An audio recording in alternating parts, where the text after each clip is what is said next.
الله وبركاته. الحمد لله رب العالمين، نحمده ونستعينه ونؤمن به ونتوكل عليه، ونعوذ بالله من شرور أنفسنا ومن سيئات أعمالنا، من يهده الله فلا مضل له ومن يضلله فلا هادي له، وأشهد أن لا إله إلا الله وحده لا شريك له، وأشهد أن محمدا عبده ورسوله أرسله بالهدى ودين الحق ليظهره على الدين كله ولو كره المشركون. اللهم صل على محمد وعلى آل محمد كما صليت على إبراهيم وعلى آل إبراهيم، وبارك على محمد وعلى آل محمد كما باركت على إبراهيم وعلى آل إبراهيم إنك حميد مجيد. أما بعد، فإن خير الكلام كلام الله، وخير الهدي هدي محمد صلى الله عليه وسلم، وشر الأمور محدثاتها وكل محدثة بدعة. أعوذ بالله من الشيطان الرجيم. بسم الله الرحمن الرحيم. ولا تقولن لشيء إني فاعل ذلك غدا إلا أن يشاء الله، واذكر ربك إذا نسيت وقل عسى أن يهديني ربي لأقرب من هذا رشدا. ബഹുമാന്യ സഹോദരന്മാരെ, അല്ലാഹുവിൻ്റെ നല്ലവരായ വിശ്വാസികളാകുവാൻ നാം ഏവരെയും അനുഗ്രഹിക്കുമാറാകട്ടെ. നമ്മുടെ എല്ലാ നല്ല ഉദ്ദേശങ്ങളും അല്ലാഹു സഫലമാക്കി തരുമാറാകട്ടെ. പലതരം പ്രയാസങ്ങളും ബുദ്ധിമുട്ടുകളും അനുഭവിക്കുന്ന പലരുമുണ്ട്. അല്ലാഹു എല്ലാവർക്കും ആശ്വാസവും നല്ല പരിഹാരവും നൽകി അനുഗ്രഹിക്കുമാറാകട്ടെ. നമ്മുടെ മാതാപിതാക്കൾ നമ്മിൽ നിന്ന് മരണപ്പെട്ടവർ എല്ലാവർക്കും അല്ലാഹു സ്വർഗീയ ജീവിതം നൽകി അനുഗ്രഹിക്കുമാറാകട്ടെ. സഹോദരന്മാർ, ഇന്ന്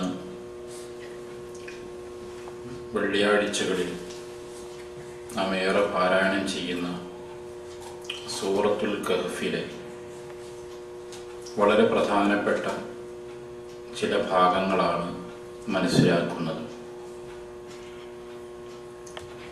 നബി സല്ലല്ലാഹു അലൈഹി വസല്ലം ഈ സൂറയുടെ മഹത്വം പ്രത്യേകമായി നമ്മെ പഠിപ്പിച്ചിട്ടുണ്ട്. ഇതിൻ്റെ ആദ്യ 10 ആയത്തുകൾ പഠിക്കുവാൻ വേണ്ടി നമ്മളോട് ഉപദേശിക്കുന്നുണ്ട്.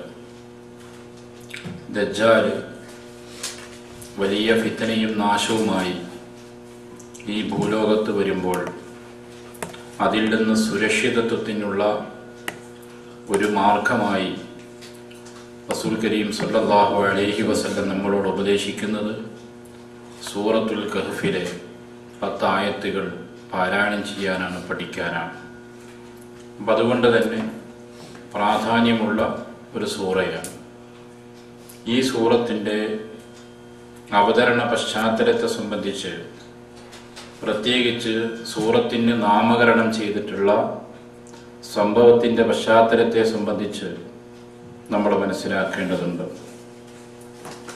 റസൂൽ കരീം സല്ലല്ലാഹു അലൈഹി വസല്ലമ മക്കയിൽ ഇസ്ലാമിക പ്രബോധനം നിർവഹിച്ചുകൊണ്ടിരിക്കുന്ന കാലഘട്ടമാണ്. അന്ന് മക്കയിലുണ്ടായിരുന്ന ഖുറൈശി നേതാക്കളിൽപ്പെട്ട ചിലർ മദീനയിലുള്ള ജൂത പുരോഹിതന്മാരുമായി ബന്ധപ്പെട്ടുകൊണ്ട് ചില കാര്യങ്ങൾ അന്വേഷിക്കുകയും അതോടനുബന്ധമായി ഈ സൂറ അവതരിക്കുകയും ചെയ്യുകയാണ്. മുഹമ്മദ് ബിൻ ഇസ്ഹാഖ് റഹിമഹുള്ള പോലെയുള്ള ആളുകൾ ഈ സൂറത്തിൻ്റെ അവതരണ പശ്ചാത്തലമായി വിവരിച്ച കാര്യം മഹാനായ സ്വഹാബി ഇബ്നു അബ്ബാസ് റളിയല്ലാഹു അൻഹു ഇങ്ങനെ നമുക്ക് പരിചയപ്പെടുത്തുകയാണ്. ഖുറൈശികൾ നദർ ബിൻ ഹാരിസ്, ഉഖബത്ത് ബിൻ അബീ മുഅയ്ത് എന്നീ 2 വ്യക്തികളെ മദീനയിലെ യഹൂദ പണ്ഡിതന്മാരടുക്കിലേക്ക് പറഞ്ഞയച്ചു. എന്നിട്ട് മദീനയിലുള്ള ജൂത പുരോഹിതന്മാരോട് മുഹമ്മദ് നബി സല്ലല്ലാഹു അലൈഹി വസല്ലമയെ സംബന്ധിച്ച് അന്വേഷിച്ച് മനസ്സിലാക്കി വരാൻ വേണ്ടിയാണ് നിയോഗിച്ചത്. കാരണം അവർ വേദക്കാരാണ്. അതുകൊണ്ട് തന്നെ വേദക്കാരായ അവർക്ക് പ്രവാചകന്മാരെ സംബന്ധിച്ചുള്ള അറിവ്, ഖുറൈശികൾക്കില്ലാത്ത അറിവ് അവരെടുക്കലുണ്ട്. അതുകൊണ്ട് വേദപുരോഹിതന്മാരെ കണ്ട് നിങ്ങൾ കാര്യങ്ങൾ അന്വേഷിക്കണമെന്ന് പറയുകയും രണ്ടാളുകളെ മദീനയിലേക്ക് പറഞ്ഞു വിടുകയും ചെയ്തു. ഇവർ രണ്ടുപേരും മദീനയിൽ ചെന്ന് നബി സല്ലല്ലാഹു അലൈഹി വസല്ലമയെ സംബന്ധിച്ചും പ്രവാചകൻ മക്കയിൽ ചെയ്തുകൊണ്ടിരിക്കുന്ന ഉപദേശ നിർദ്ദേശങ്ങളെ സംബന്ധിച്ചെല്ലാം ജൂത പുരോഹിതന്മാരോട് പരിചയപ്പെടുത്തി. എന്നിട്ട് അവരോട് പറഞ്ഞു, ഇന്നക്കും അഹ്ലു തൗറാത്ത് വഖദ് ജിനാകും ലിതുഖ്ബിറൂന അൻ സ്വാഹിബിന ഹാദാ. നിങ്ങൾ തൗറാത്തിന്റെ ആളുകളാണ്, വേദഗ്രന്ഥത്തിന്റെ ആളുകളാണ്. നിങ്ങൾക്ക് ഞങ്ങളെ ആളെ സംബന്ധിച്ച് എന്ത് വിവരമാണോ ഉള്ളത് ആ കാര്യം ഞങ്ങൾക്ക് നിങ്ങൾ പറഞ്ഞു തരണം. അപ്പോൾ അവർ പറഞ്ഞു കൊടുത്തു, 3 കാര്യങ്ങൾ നിങ്ങൾ മുഹമ്മദിനോട് ചോദിക്കുക. അതിന് കൃത്യമായ ഉത്തരം നൽകിയാൽ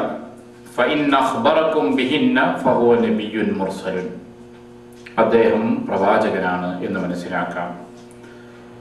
അല്ലെങ്കിലോ കള്ളവാദിയായ വ്യക്തിയാണ് എന്നും നിങ്ങൾക്ക് മനസ്സിലാക്കാം.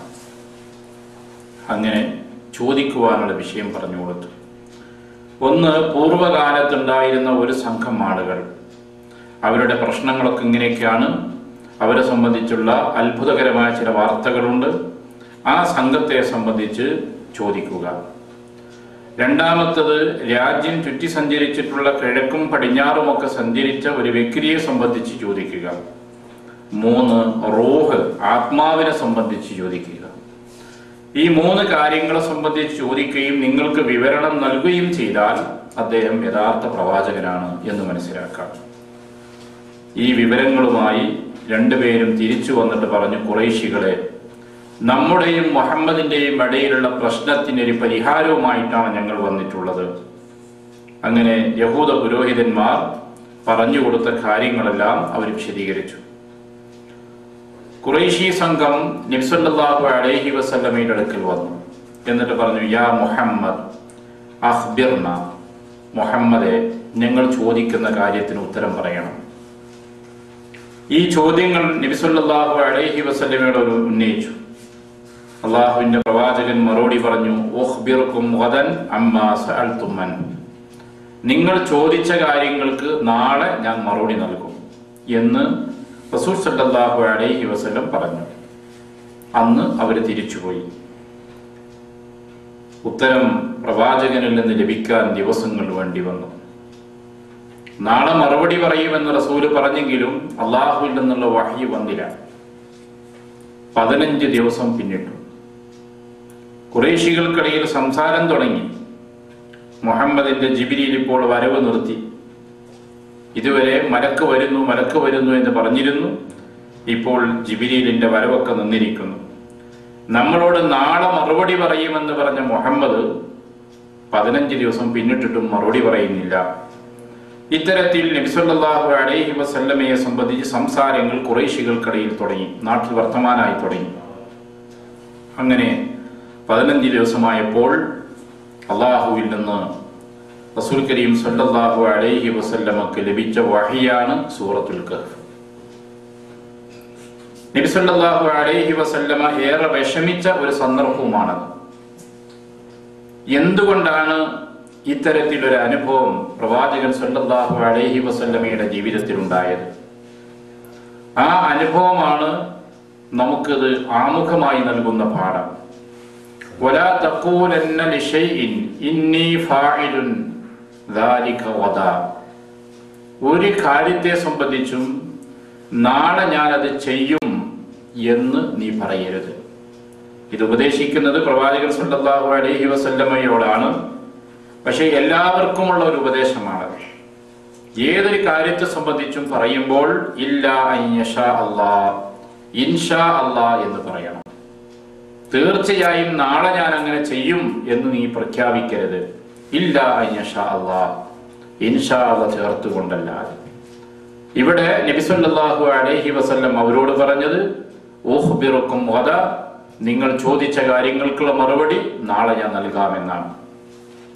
റസൂൽ സല്ലല്ലാഹു അലൈഹി വസല്ലം ഇൻഷാ അല്ലാഹ് പറയാൻ വിട്ടുപോയി എന്നർത്ഥം.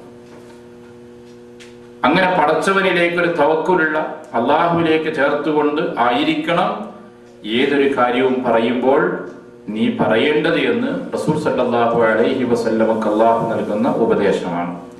ഈ ഉപദേശം റസൂലിന് മാത്രമുള്ളതല്ല, നമ്മൾ ഓരോരുത്തരും ശ്രദ്ധിക്കേണ്ട ഉപദേശമാണ്. റബ്ബക ഇദാ നസീത്, മറന്നുപോയാലോ എന്നാൽ ഓർക്കുന്ന സമയത്ത് പറയുക.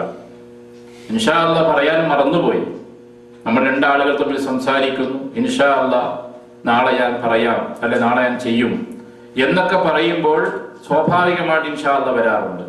ചില ഘട്ടങ്ങളിൽ അങ്ങനെ പറയാൻ മറന്നുപോയാൽ റബ്ബക ഇദാ നസീത്, മറന്നുപോയാൽ നീ അള്ളാഹുവിനെ ഓർക്കണം, അഥവാ ഓർമ്മ വരുന്ന സമയത്ത് പറയണം എന്ന് പണ്ഡിതന്മാർ അതിന് വിശദീകരണം നൽകുന്നു.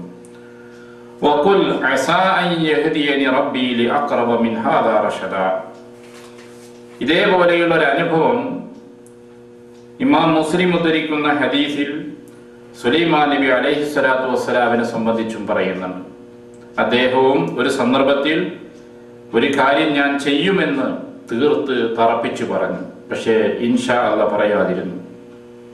അതിന്റെ ഫലമായി തന്നെ അദ്ദേഹം ഉദ്ദേശിച്ച കാര്യം വിജയിച്ചില്ല. വിജയിക്കാതിരിക്കാനുള്ള കാരണം എന്താണ്? അദ്ദേഹം ഈ കാര്യം പറഞ്ഞപ്പോൾ ഇൻഷാ അല്ലാഹ് പറഞ്ഞില്ല.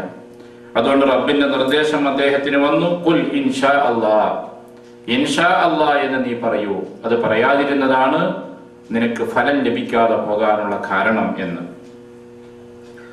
ആ സംഭവം വിശദീകരിച്ച ശേഷം റസൂൽ സല്ലല്ലാഹു അലൈഹി വസല്ലം പറഞ്ഞു, വല്ലദീ നഫ്സി ബിയദിഹി ലൗ ഖാല ഇൻഷാ അല്ലാഹ് ലം യഹ്നസ്. ഒരാൾ ഇൻഷാ അല്ലാഹ് പറഞ്ഞാൽ അവൻ ആ സത്യം, ആ വാക്ക് ലംഘിച്ചവനാവില്ല. ഇൻഷാ അല്ലാഹ് പറഞ്ഞുകൊണ്ടാണ് ഒരാൾ ഇത്തരം ഒരു വാക്ക് പറഞ്ഞത് എങ്കിൽ ആ വാക്കിന് നടപ്പിലാക്കാൻ സാധിക്കാതിരുന്നാൽ അതിന്റെ പേരിൽ പ്രായശ്ചിത്തമോ മറ്റോ കൊടുക്കേണ്ടി വരില്ല എന്ന് കൂടി റസൂൽ സല്ലല്ലാഹു അലൈഹി വസല്ലം സുലൈമാൻ നബി അലൈഹി സ്വലാമിന്റെ സംഭവത്തോട് സൂചിപ്പിച്ച് പറയുകയാണ്.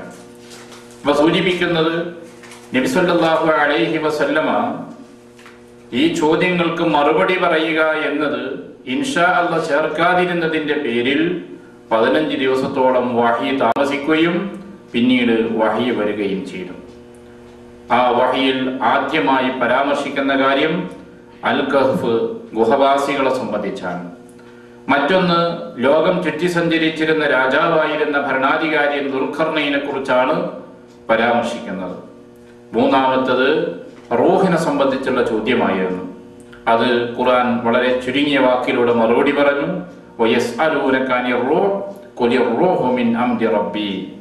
റൂഹിനെ സംബന്ധിച്ച് നബിയെ താങ്കളോട് അവർ ചോദിക്കുന്നു. റൂഹ് റബ്ബിന്റെ കാര്യത്തിൽപ്പെട്ടതാണ്. അതെന്താണെന്ന് വിവരിക്കാനോ പറഞ്ഞു തരാനോ മനസ്സിലാക്കാനോ മനുഷ്യന് സാധ്യമല്ല. മനുഷ്യന്റെ ചിന്തക്കും ബുദ്ധിക്കും അതീതമായൊരു സംഗതിയാണ് എന്ന് ആളുകളെ പറഞ്ഞ് മനസ്സിലാക്കുക. അൽ കഹ്ഫ് സൂറയിലൂടെ ഗുഹവാസികളുടെ ജീവിതത്തെ സംബന്ധിച്ചുള്ള വിവരണവും വന്നു.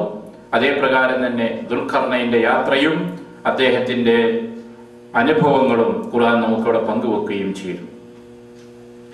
അൽ കഹ്ഫിലെ ആളുകളെ സംബന്ധിച്ച് പരാമർശിച്ചതിൽ വളരെ ശ്രദ്ധേയമായ ചില പാഠങ്ങൾ നമുക്കുണ്ട്. ആ ഭാഗങ്ങളാണ് നാം മനസ്സിലാക്കുന്നത്. പലപ്പോഴും ഇതിന്റെ കഥ നമുക്കെല്ലാം അറിയുന്നതായിരിക്കും.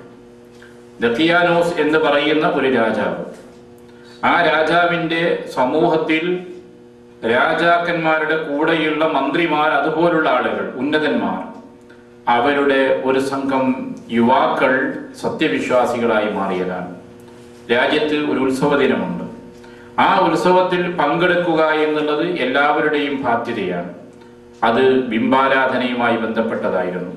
ക്രൈസ്തവ മതമാണ് സമൂഹത്തിൽ ഉള്ളതെങ്കിലും ബിംബത്തെ ആരാധിക്കുകയും പൂജിക്കുകയും ചെയ്യുന്ന ഒരവസ്ഥയിലേക്ക് ആ സമൂഹം മതപ്പതിച്ചിരുന്നു.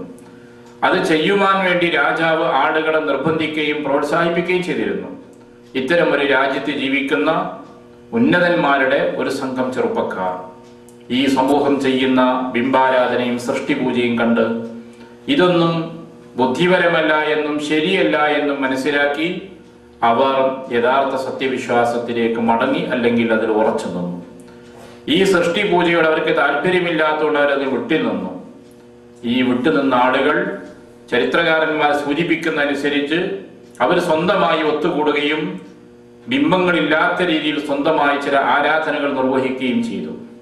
ഇത് ശ്രദ്ധയിൽപ്പെട്ട ആളുകൾ രാജാവിന് വിവരമറിയിച്ചു. ഇത്തരമൊരു ഘട്ടത്തിലാണ് രാജാവ് ഈ സംഘം ആളുകളെ വിളിച്ചുകൊണ്ട് ചോദ്യം ചെയ്യുന്നത്. ഈ ആളുകളെ വിളിച്ച് വിചാരണ ചെയ്യുന്ന സംഭവമാണ് വിശുദ്ധ ഖുർആൻ നമുക്ക് നൽകുന്ന ഒരു പ്രധാനപ്പെട്ട പാഠം. ഖുർആൻ പറഞ്ഞു, നഹ്നു നഖുസ്സു അലൈക നബഅഹും ബിൽ ഹഖ്. ആ യുവസംഘത്തിന്റെ വർത്തമാനം താങ്കൾക്ക് സത്യമായും നാം വിവരിച്ചു തരികയാണ്. ഇന്നഹും ഫിത്യത്തുൻ ആമനൂ ബിറബ്ബിഹിം വസിദ്നാഹും ഹുദാ. ഇന്നഹും ഫിത്യത്തുൻ, തീർച്ചയായും റബ്ബിൽ വിശ്വസിച്ചിട്ടുള്ള യുവാക്കളാണവർ. വസിദ്നാഹും ഹുദാ, സന്മാർഗം നാം അവർക്ക് വർദ്ധിപ്പിച്ചു നൽകുകയും ചെയ്തിരിക്കുന്നു. അള്ളാഹുവിന്റെ ഹുദയിലാണ്, സന്മാർഗത്തിലാണുള്ളത്. ഈമാനുള്ള സത്യവിശ്വാസം സ്വീകരിച്ചിട്ടുള്ള മുഅ്മിനുകളാണ് അത്തരം ഒരു യുവസംഘമാണവർ. 7 ആളുകളാണ് ആ സംഘത്തിലുള്ളത് എന്ന് സൂറത്തിൽ തന്നെ ഈ ചരിത്രത്തിന്റെ അവസാന ഭാഗത്ത് അല്ലാഹു വിശദീകരിക്കുന്നുണ്ട്. ഇത് വളരെ ശ്രദ്ധേയമായൊരു പാഠമാണ്. എപ്പോഴും സമൂഹത്തിലുള്ള വൃദ്ധരായ ആളുകൾ അവർ ജനിച്ച് വളർന്ന് ശീലിച്ചു വന്ന വിശ്വാസത്തിൽ ഉറച്ചു നിൽക്കാനാണ് ശ്രമിക്കുക. അത്തരം ആളുകൾ മാറി ചിന്തിക്കൽ സ്വാഭാവികമായി കുറവാണ്. നബി സല്ലല്ലാഹു അലൈഹി വസല്ലമയോടൊപ്പമുള്ള മക്കയിലെ ചരിത്രവും നമുക്ക് മനസ്സിലാക്കുന്ന ഒരു വസ്തുത അതാണ്. യുവാക്കളാണ് പ്രവാചകന്റെ കൂടെ വിശ്വാസികളായിട്ട് മാറിയത്. മറുഭാഗത്ത് വൃദ്ധരായ ആളുകൾ, നേതാക്കന്മാരായ ആളുകളൊക്കെ ശിർക്കിന്റെയും കുഫറിന്റെയും വഴിയിൽ ഉറച്ചു നിൽക്കുകയാണ് ചെയ്തത്. അതാണ് പ്രവാചകന്റെ ചരിത്രം. അതുകൊണ്ട് തന്നെ ഖുർആൻ ഇവിടെ എടുത്തു പറഞ്ഞു, ഇന്നഹും ഫിത്യത്തുൻ ആമനൂ ബിറബ്ബിഹിം. റബ്ബിൽ വിശ്വസിച്ചിട്ടുള്ള യഥാർത്ഥ മുഅ്മിനുകളായ യുവസമൂഹമായിരുന്നു അവർ. യുവാക്കളാണെന്ന് പ്രത്യേകം പരാമർശിച്ച് ശ്രദ്ധേയമാണ് എന്നർത്ഥം. കാരണം കാര്യങ്ങളെപ്പറ്റി ചിന്തിക്കുകയും ശരിയും തെറ്റും തിരിച്ചറിഞ്ഞ ശേഷം ശരിയിൽ ഉറച്ചു നിൽക്കുവാനുള്ള കെൽപ്പ് പൊതുവെ യുവസമൂഹത്തിലുണ്ടാവുക. വൃദ്ധരായ ആളുകൾക്ക് കാര്യങ്ങൾ മനസ്സിലായാൽ പോലും അവരതിൽ നിന്ന് പിന്മാറാൻ തയ്യാറാവില്ല. അവരെ മനസ്സിൽ പാരമ്പര്യവാദം, സമൂഹത്തിലുള്ള നേതൃത്വം, കുടുംബ നേതൃത്വം, ഗോത്രമഹത്വം, ഇങ്ങനെ തുടങ്ങി ഒരുപാട് സമ്മർദ്ദങ്ങൾ ഉണ്ടാകും. അതിന് വഴങ്ങിക്കൊണ്ട് സത്യമാർഗം സ്വീകരിക്കാതെ മുന്നോട്ട് പോകും. അവരിൽ ഒരാളാണ് നബി സല്ലല്ലാഹു അലൈഹി വസല്ലമയുടെ പിതൃവ്യനായിരുന്ന അബൂ ത്വാലിബ്. എന്താണ് ശരി, എന്താണ് തെറ്റ് നന്നായിട്ട് അദ്ദേഹത്തിന് അറിയാം. പക്ഷേ സമൂഹത്തിന്റെ നേതൃത്വവും അംഗീകാരവും ലഭിച്ചിരുന്ന ആ മനുഷ്യന് അതെല്ലാം നഷ്ടപ്പെടുത്തിക്കൊണ്ട്, പാരമ്പര്യം ഉപേക്ഷിച്ചുകൊണ്ട് ഈ പുതിയ മതം സ്വീകരിക്കാൻ അദ്ദേഹം സന്നദ്ധനായില്ല. അവസാന നിമിഷത്തിൽ പോലും പ്രവാചകൻ ശ്രമം നടത്തി നോക്കി. മരിക്കുന്നതിന്റെ അല്പം മുമ്പ് പോലും റസൂലുള്ളാഹി പറഞ്ഞു, ഖുൽ യാ അം ലാ ഇലാഹ ഇല്ലല്ലാഹ്, പിതൃവ്യരെ ലാ ഇലാഹ ഇല്ലല്ലാഹ് പ്രഖ്യാപിക്കുക. കലിമതൻ ഉഹാജു ലക ബിഹാ ഇൻദല്ലാഹ്, അല്ലാഹുവിന്റെ അടുക്കൽ നിങ്ങൾക്ക് വേണ്ടി ഞാൻ തർക്കിച്ചു നോക്കാം, അതുകൊണ്ട് ഈ വചനം താങ്കൾ പ്രഖ്യാപിക്കണമെന്ന്. അദ്ദേഹം പറഞ്ഞു, മുഹമ്മദെ, നീ കൊണ്ടുവന്ന ഈ ദീൻ ഖൈറായ ദീനാണ്, എനിക്ക് നന്നായിട്ടറിയാം. പക്ഷേ അവസാനം വെച്ച് ഞാൻ മതം മാറി എന്ന് പറഞ്ഞാൽ നമ്മുടെ സമൂഹത്തിന്റെ ഇടയിൽ ഒരു മോശമല്ലേ, അയ്ബല്ലേ, അതുകൊണ്ട് ഞാൻ സ്വീകരിക്കുന്നില്ല എന്ന് പ്രവാചകൻ ദുഃഖിതനായിട്ടാണ് അവിടെ തിരിച്ചു പോകുന്നത്. ഇപ്പൊ സൂചിപ്പിക്കുന്നത്, സമൂഹത്തിലെ പ്രായം ചെന്ന ആളുകൾ പലപ്പോഴും സന്മാർഗം മനസ്സിലായാലും ഇത്തരത്തിലുള്ള തെറ്റായ ന്യായീകരണങ്ങളുടെ പേരിൽ, സമ്മർദ്ദങ്ങളുടെ പേരിൽ ആ പാരമ്പര്യത്തിൽ പിടിച്ചു നിൽക്കും. എന്നാൽ യുവാക്കൾ എപ്പോഴും മാറ്റം ആഗ്രഹിക്കുന്നവരാണ്.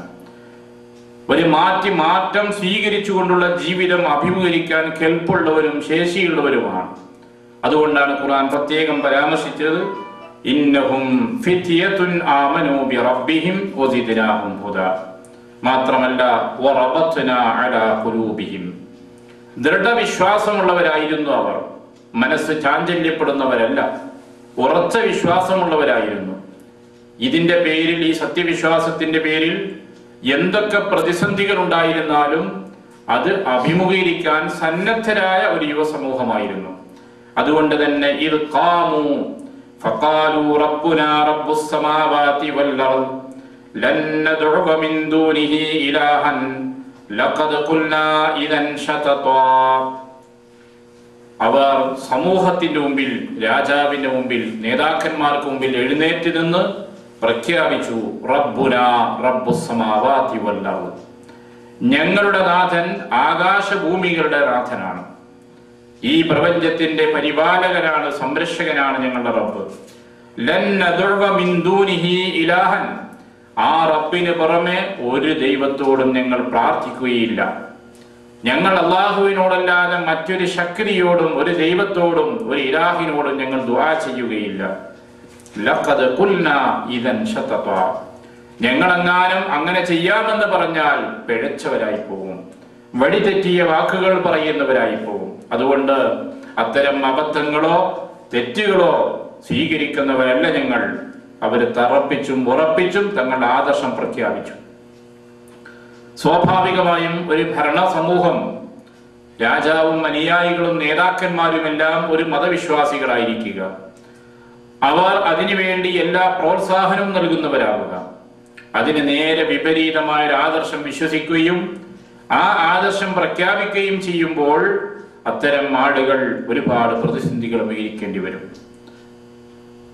തങ്ങളുടെ സമൂഹത്തെക്കുറിച്ചും അവർ നിരീക്ഷണം നടത്തിക്കൊണ്ട് പറഞ്ഞു, ഹാഉലായി ഖൗമുനാ, നമ്മുടെ ഈ സമൂഹമുണ്ടല്ലോ, ഇത്തഖദൂ മിൻ ദൂനിഹി ആലിഹ, അല്ലാഹുവിന്റെ പുറമെ ദൈവങ്ങളെ സ്വീകരിച്ചിരിക്കുകയാണ്.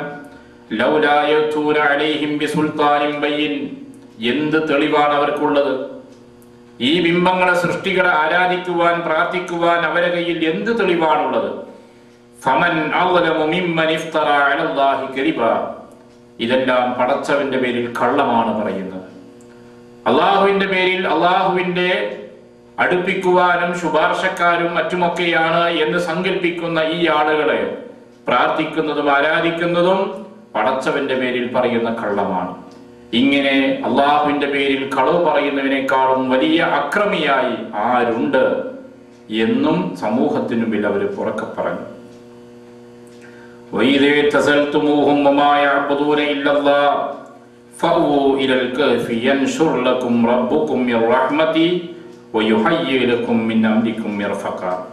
ഇത്തരം ഒരു സാഹചര്യം വന്നപ്പോഴാണ് അവർക്ക് രക്ഷാമാർഗം അന്വേഷിക്കേണ്ടി വന്നത്. രാജാവിന്റെ വിചാരണ കഴിഞ്ഞു. യുവാക്കൾ എന്ന നിലക്ക് അവർക്ക് ആദ്യഘട്ടത്തിൽ ഒന്നുകൂടി ആലോചിക്കുവാൻ അവസരം നൽകി. എല്ലാവരും ചെറുപ്പമാണ്, അതുകൊണ്ട് ശിക്ഷാ നടപടിയൊന്നും നടപ്പിലാക്കുന്നില്ല, നിങ്ങൾ ആലോചിക്കുക, എന്നിട്ട് പൂർവ്വമതത്തിലേക്ക് തിരിച്ചു വരണം എന്ന് രാജാവ് ഉപദേശിച്ചു. രാജാവ് എന്തോ ഒരു യാത്രക്ക് പോയി എന്നാണ് ചരിത്രകാരന്മാർ സൂചിപ്പിക്കുന്നത്. യാത്ര കഴിഞ്ഞ് തിരിച്ചെത്തുന്ന വിവരം അറിഞ്ഞപ്പോൾ സ്വാഭാവികമായും ഈ യുവാക്കൾ പരസ്പരം ഒത്തുകൂടുകയും ആലോചിക്കുകയും ചെയ്യാണ്. രാജാവ് എത്തി, അന്വേഷണം ആരംഭിച്ചു. അന്വേഷണം ആരംഭിച്ചപ്പോഴേക്കും ഇവർ രക്ഷാമാർഗമായി കണ്ടെത്തിയത് ഗുഹയിൽ, കാട്ടിൽ പോകാനും ഗുഹയിൽ അഭയം തേടുവാനുമാണ്. അള്ളാഹുവിന്റെ ഒരു സഹായമായിരുന്നു. അവരെ സംബന്ധിച്ചിടത്തോളം ഇത്തരം ഒരു ഗുഹയിലേക്ക് എത്തുവാനുള്ള സൗകര്യം, അതിനുള്ള ഒരു സംവിധാനം, അതിനുള്ള ചിന്ത അള്ളാഹു അവർക്ക് ഇട്ടുകൊടുത്തു. അതൊരു വലിയ അള്ളാഹുവിന്റെ ഒരു ദൃഷ്ടാന്തമായിട്ടാണ് ഖുർആൻ വിശദീകരിക്കുന്നത്. ഇങ്ങനെ അവർ ഗുഹയിൽ അഭയം തേടി. ആ ഗുഹയിൽ അവർ അഭയം തേടി എന്ന് മാത്രമല്ല, ഗുഹയിലേക്ക് പോകുമ്പോൾ ഒരു ഇടയൻ അവരോടൊപ്പം ചേർന്നു. ഇടയന്റെ ഇടയനോടൊപ്പം ഉണ്ടായിരുന്ന നായയും ആ ഗുഹാമുഖത്ത് അവരോടൊപ്പം കാവൽക്കാരായിട്ടുണ്ടായിരുന്നു. ഖുർആൻ ആ കാര്യവും വിശദീകരിക്കുന്നുണ്ട്. ഗുഹാമുഖത്ത് അവരോടൊപ്പം ഉണ്ടായിരുന്ന നായ രണ്ട് കൈകളും പരത്തിവെച്ച് കാവലിരിക്കുന്ന രൂപത്തിൽ അവരോടൊപ്പം ഉണ്ടായിരുന്നു. ഗുഹകത്തകത്ത് അവർ കഴിയുമ്പോൾ തന്നെ അള്ളാഹു അവർക്ക് നൽകിയിട്ടുള്ള ചില മഹത്തായ അനുഗ്രഹങ്ങൾ ഖുർആനിലൂടെ നമ്മളെ പഠിപ്പിക്കുന്നുണ്ട്.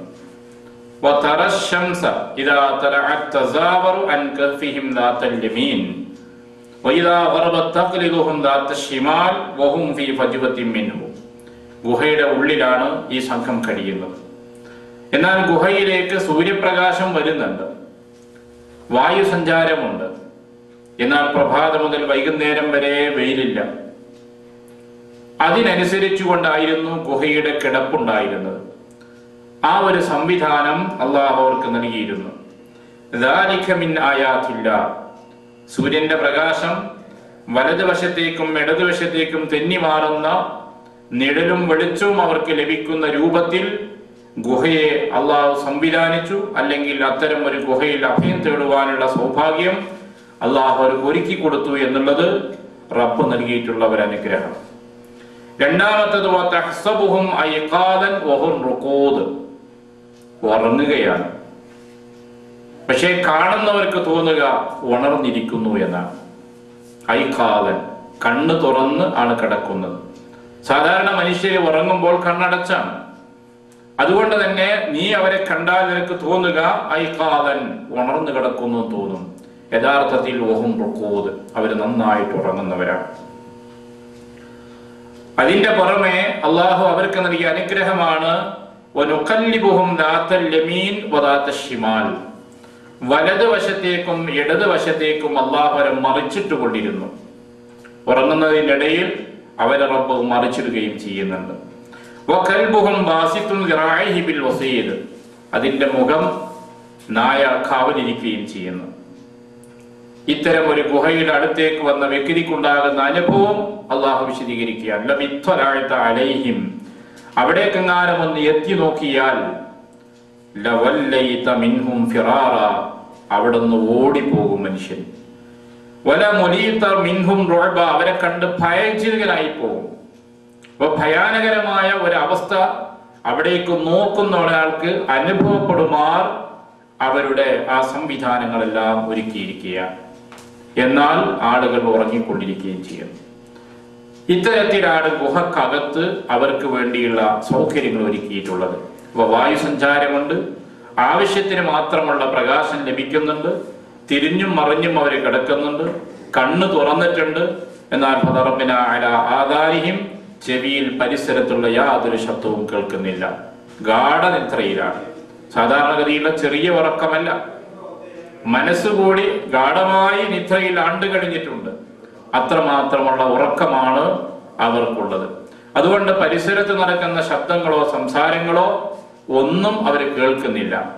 അത്തരത്തിൽ ശക്തമായ ഉറക്കിലാണ് ഈ ആളുകൾ ഉള്ളത്. ഈ ഒരു സംവിധാനമാണ് ഗുഹവാസികൾക്ക് വേണ്ടി അള്ളാഹു ഒരുക്കിയിട്ടുള്ളത്. ഫളറബ്നാ അലാ ആദാരിഹിം ഫിൽ കഹ്ഫി സിനീൻ. വർഷങ്ങളോളം അവർക്ക് അള്ളാഹു ചെവി കേൾക്കാത്ത രൂപത്തിൽ ഗാഠനിദ്ര അവർക്ക് നൽകിയിട്ടുണ്ട്.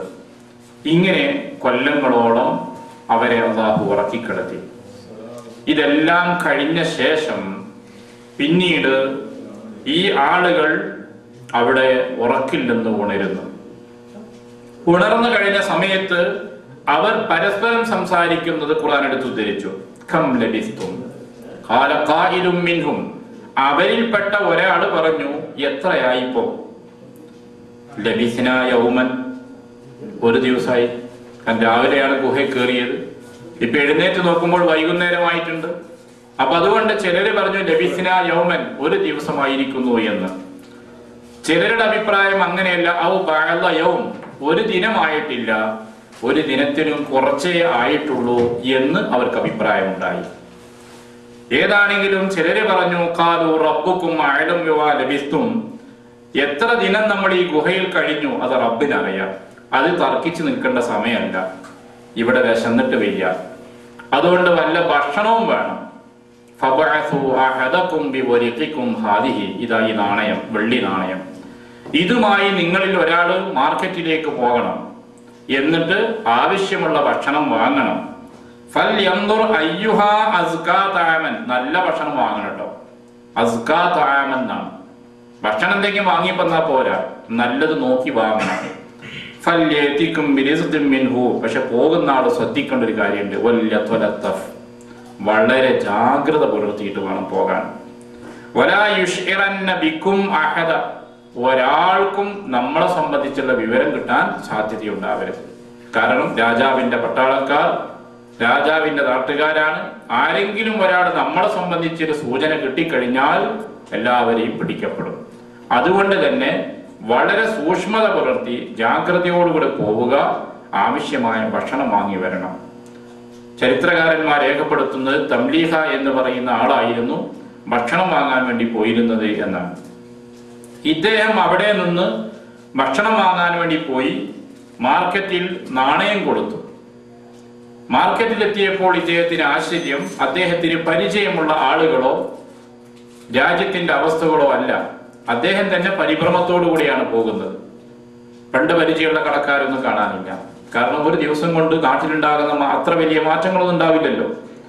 നാണയം കൊടുത്തപ്പോൾ ആളുകൾക്ക് ഇദ്ദേഹത്തെ പറ്റി സംശയമായി. ഇദ്ദേഹത്തെ ചോദ്യം ചെയ്ത അദ്ദേഹം പറഞ്ഞു, ഞാൻ ഇവിടെയുള്ള നാണയമാണ് തരുന്നത്. ആളുകൾ പറഞ്ഞു, അല്ല, ഈ നാണയം ഇന്നാട്ടിലില്ലാത്തതാണ്. സംശയം, നിനക്ക് നിധി കിട്ടിയോ ഇല്ലേ എന്നാണ്. ആളുകൾ അങ്ങനെയാണ് സംശയിച്ചത്. നിധിയൊന്നും ലഭിച്ചിട്ടില്ല എന്ന് ഇദ്ദേഹം പറഞ്ഞപ്പോൾ ആളുകൾ പറഞ്ഞു, നീ മജ്നൂനാണെന്ന് പറഞ്ഞു. അതല്ലാതെ ഈ പഴയ നാണയം കൊണ്ട് സാധനം വാങ്ങാൻ വരുമോ? മജ്നൂനൊന്നല്ല, എനിക്ക് ഭക്ഷണം വേണം. കൂടുതൽ സംസാരിച്ച രഹസ്യം പുറത്തു വരുമല്ലോ. അങ്ങനെ ഭയന്നുകൊണ്ട് ഇദ്ദേഹം കാര്യങ്ങൾ സംസാരിച്ചപ്പോ ഈ കടക്കാരൻ അവിടെയുള്ള ഒരു ഉദ്യോഗസ്ഥനെ വിളിച്ചുകൊണ്ട് പറഞ്ഞു, ഇങ്ങനെ ഒരു വ്യക്തി കുറെ നാണയം കൊണ്ട് വന്നിരിക്കുന്നു എന്നുള്ളത്. അങ്ങനെയാണ് രാജാവിന് വിവരം അറിയിക്കുന്നത്. പട്ടണത്തിന്റെ ഭരണാധികാരി രാജാവിനെ അറിയിക്കുകയും രാജാവിന്റെ നേതൃത്വത്തിൽ ഖാദിമാരെ മുന്നിൽ വെച്ചുകൊണ്ട് ഇദ്ദേഹത്തെ വിശദമായി പരിശോധിക്കുകയും അന്വേഷിക്കുകയും ചെയ്തു. അവസാനം കാര്യങ്ങളെല്ലാം അദ്ദേഹം തുറന്നു പറഞ്ഞു. അദ്ദേഹം എല്ലാം വിശദീകരിച്ച് പറഞ്ഞപ്പോഴാണ് കാര്യങ്ങൾ മനസ്സിലാകുന്നത്. ദഖിയാനൂസ് രാജാവിന്റെ കാലഘട്ടം കഴിഞ്ഞിട്ട് വർഷം 300 പിന്നിട്ടു. അദ്ദേഹത്തിന്റെ കാലം കഴിഞ്ഞ് 3 നൂറ്റാണ്ടുകൾ കഴിഞ്ഞിട്ടുണ്ട്. അദ്ദേഹത്തിന്റെ കാലത്തുള്ള നാണയമാണ് ഇദ്ദേഹം കൊണ്ടുപോയി കൊടുത്തിട്ടുള്ളത്. ഇപ്പോൾ രാജ്യത്തുള്ള ഭരണാധികാരിയും ഇവരുദ്ദേശിക്കുന്ന രൂപത്തിലുള്ള സത്യവിശ്വാസിയായ മനുഷ്യനാണ്. ഈ സംഭവമെല്ലാം മനസ്സിലാക്കിയപ്പോൾ ഇദ്ദേഹത്തിന്റെ കൂടെ ഈ ഗുഹയിലേക്ക് രാജ്യത്തെ ഭരണാധികാരിയും രാജാവുമെല്ലാം കൂടി ചെന്നു. ഈ യുവാക്കളെ കാണുകയും അവരുമായി സംസാരിക്കുകയും ചെയ്തു. എല്ലാം കഴിഞ്ഞ ശേഷം അവർ തങ്ങളുടെ ഗുഹയിലേക്ക് പോകുന്നു. അതോടെ അവരുടെ ജീവിതം അള്ളാഹു അവസാനിപ്പിക്കുകയും ചെയ്തു.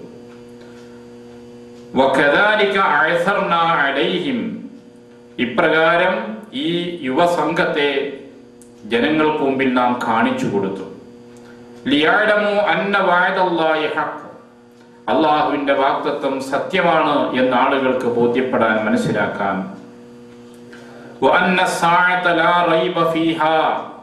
അന്ത്യനാൾ യാതൊരു സംശയവുമില്ല, അത് സംഭവിക്കുക തന്നെ ചെയ്യും എന്ന് ആളുകൾക്ക് കൂടുതൽ ബോധ്യപ്പെടാൻ വേണ്ടിയാണ് ഇത്തരം ഒരു സംഭവം അള്ളാഹു ആളുകളെ ബോധ്യപ്പെടുത്തിയിട്ടുള്ളത്. അപ്പൊ റബ്ബിന്റെ ഒരു തീരുമാനമായിരുന്നു ഈ ആളുകൾ ഇത്രയും കാലങ്ങൾക്ക് ശേഷം അവരെ ഉണർത്തുകയും അവരിൽ നിന്ന് ഒരാൾ മാർക്കറ്റിലേക്ക് വരിക, എന്നിട്ട് ഈ സംഘം ആളുകളെ നാട്ടിലെ ജനങ്ങൾ മൊത്തമായി മനസ്സിലാക്കുക. ഉറക്കിൽ നിന്ന് ഉണരുന്നത് പോലെ മരിച്ചതിന് ശേഷം വീണ്ടും ഒരു പുനർജീവിതമുണ്ട് എന്ന യാഥാർത്ഥ്യം ബോധ്യപ്പെടുത്താനാണ്. റസൂൽ കരീം സല്ലല്ലാഹു അലൈഹി വസല്ലമ സഫായിൽ വെച്ച് നടത്തിയ ആദ്യത്തെ പ്രഭാഷണത്തിൽ പറയുന്ന ഒരു കാര്യം അതായിരുന്നു. റസൂൽ ആളുകൾക്ക് നൽകിയ ഉപദേശം അതാണ്: നിങ്ങൾ ഉറങ്ങുന്നു, അതുപോലെ നിങ്ങൾ മരിക്കുന്നു. ഉറക്കിൽ നിന്ന് ഉണരുന്നു, അതുപോലെ മരിച്ചതിന് ശേഷം വീണ്ടും എല്ലാവരെയും പുനർജീവിപ്പിക്കപ്പെടും. അതിനുള്ളൊരു പരലോകം നമുക്ക് മുമ്പിലുണ്ട്. അവിടെ റബ്ബിന്റെ വിചാരണയുണ്ട്. ഖൈറും ഷർറും അവിടെ തീരുമാനിക്കപ്പെടും. ഖൈറുള്ളവന്റെ സ്വർഗത്തിലേക്കും അല്ലാത്തവരെ നരകത്തിലേക്കും അള്ളാഹു തിരിച്ചുവിടും. ആ ഒരു ലോകത്തെക്കുറിച്ച് മുന്നറിയിപ്പ് നൽകാനാണ് ഖുറൈശി സമൂഹമേ, നിങ്ങളെ ഞാൻ ഈ മലഞ്ചെരുവിൽ വിളിച്ചുകൂട്ടിയത് എന്ന് ആദ്യത്തെ പ്രസംഗത്തിൽ റസൂൽ സല്ലല്ലാഹു അലൈഹി വസല്ലം ജനങ്ങളെ ഉപദേശിക്കുന്ന കാണാവുന്നതാണ്. 300 കൊല്ലക്കാലം യാതൊരു അപകടവും ഇല്ലാതെ ഈ ആളുകൾ ജീവനോടെ കഴിഞ്ഞു.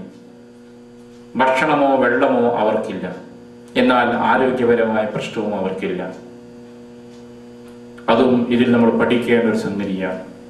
ജീവനുള്ള മനുഷ്യനെ 300 വർഷക്കാലം ഉറക്കിക്കിടത്തി എന്ന് പറയുമ്പോൾ അത്രയും കാലം അവർക്ക് ഭക്ഷ്യപദാർത്ഥങ്ങളോ മറ്റു സംവിധാനങ്ങളോ ഇല്ല. എന്നാൽ ശരീരത്തിന് അപകടം വരാതിരിക്കുവാൻ അള്ളാഹു അവരെ മറിച്ചിട്ടുകൊണ്ടിരുന്നു എന്ന് പ്രത്യേകം ഖുർആൻ എടുത്തു പറഞ്ഞു. ഇടത്തെ ഭാഗത്തേക്കും വലതുവശത്തേക്കും അള്ളാഹു അവരെ മറിച്ചിട്ടുകൊണ്ടിരുന്നു എന്ന്. കണ്ണുകൾ തുറന്നു കിടന്നു എന്ന് ഖുർആൻ സൂചിപ്പിക്കുന്നു. എന്നാൽ കാതുകൾ പൂർണ്ണമായും അടച്ചു കഴിഞ്ഞ് എവിടെ ഒരു ശബ്ദവും കേൾക്കാത്ത രീതിയിലായിരുന്നു കാതുകളുടെ സ്ഥിതി എന്നും ഖുർആൻ സൂചിപ്പിച്ചു. അത്ഭുതകരമായിരുന്നു ഈ ആളുകളുടെ ജീവിതം. മാത്രവുമല്ല, ഇത്രയും കാലഘട്ടം അവർ ജീവിച്ചപ്പോൾ അത് എത്ര വർഷമായിരുന്നു എന്നുള്ളതിൽ ആളുകൾക്കിടയിൽ അഭിപ്രായങ്ങളൊക്കെ ഉണ്ടായി. ഖുർആൻ സൂചിപ്പിച്ചത് 300 വർഷക്കാലം അവർ ജീവിച്ചു. 9 വർദ്ധിപ്പിക്കുകയും ചെയ്തു. ഇതിന് പണ്ഡിതന്മാർ നൽകുന്ന 2 വിശദീകരണമുണ്ട്. ഒന്ന്, മൊത്തത്തിൽ 309 വർഷം അവർ ജീവിച്ചു എന്നാണ്. മറ്റൊന്ന്, ഖുർആനിന്റെ ഒരു സൂചനയായി നമുക്ക് മനസ്സിലാക്കാൻ കഴിയുന്ന കാര്യം ചന്ദ്രവർഷവും സൂര്യവർഷവും തമ്മിലുള്ള വ്യത്യാസമാണ്. 300 വർഷങ്ങൾ സൂര്യവർഷം പിന്നിടുമ്പോൾ ചന്ദ്രവർഷത്തിൽ അത് 309 വർഷം ഉണ്ടാകും. 100 വർഷത്തിന് 3 വർഷത്തെ വ്യത്യാസമുണ്ടാകും. അതിന്റെ അടിസ്ഥാനത്തിലാണ് 9 കൂടുതലുണ്ട് എന്ന് പറഞ്ഞത് എന്ന് പണ്ഡിതന്മാർ വിശദീകരിക്കുന്നു. അങ്ങനെയാണെങ്കിൽ ഇത് റസൂൽ സല്ലല്ലാഹു അലൈഹി വസല്ലമക്കുള്ള ഒരു അംഗീകാരം കൂടിയാണ്. കാരണം പ്രവാചകൻ ഗോളശാസ്ത്രജ്ഞനോ ഗണിതശാസ്ത്രജ്ഞനോ അല്ല. ഏതെങ്കിലും പാഠശാലയിൽ പോയി ഗണിതം പഠിച്ചിട്ടില്ല.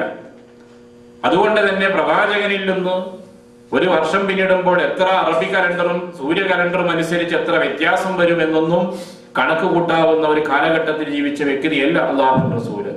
അപ്പൊ അതുകൊണ്ട് തന്നെ ഇത് റസൂൽ കരീം സല്ലല്ലാഹു അലൈഹി വസല്ലമയുടെ പ്രവാചകത്വത്തിനുള്ള ഒരു തെളിവ് കൂടിയാണ്.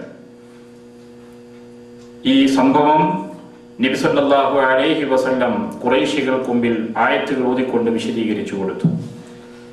ഈ വിശദീകരണത്തിൽ നമുക്കുള്ള കുറെ പാഠങ്ങളുണ്ട്. ഒന്ന്, ശക്തമായ ഈമാനാണ് ഒരു വിശ്വാസിയായ മനുഷ്യന്റെ ജീവിതത്തിൽ ഏറ്റവും പ്രധാനമായിട്ടുണ്ടാകേണ്ടത് എന്ന സന്ദേശമാണ്. അതായിരുന്നു ഈ യുവസംഘത്തിന്റെ പ്രത്യേകത.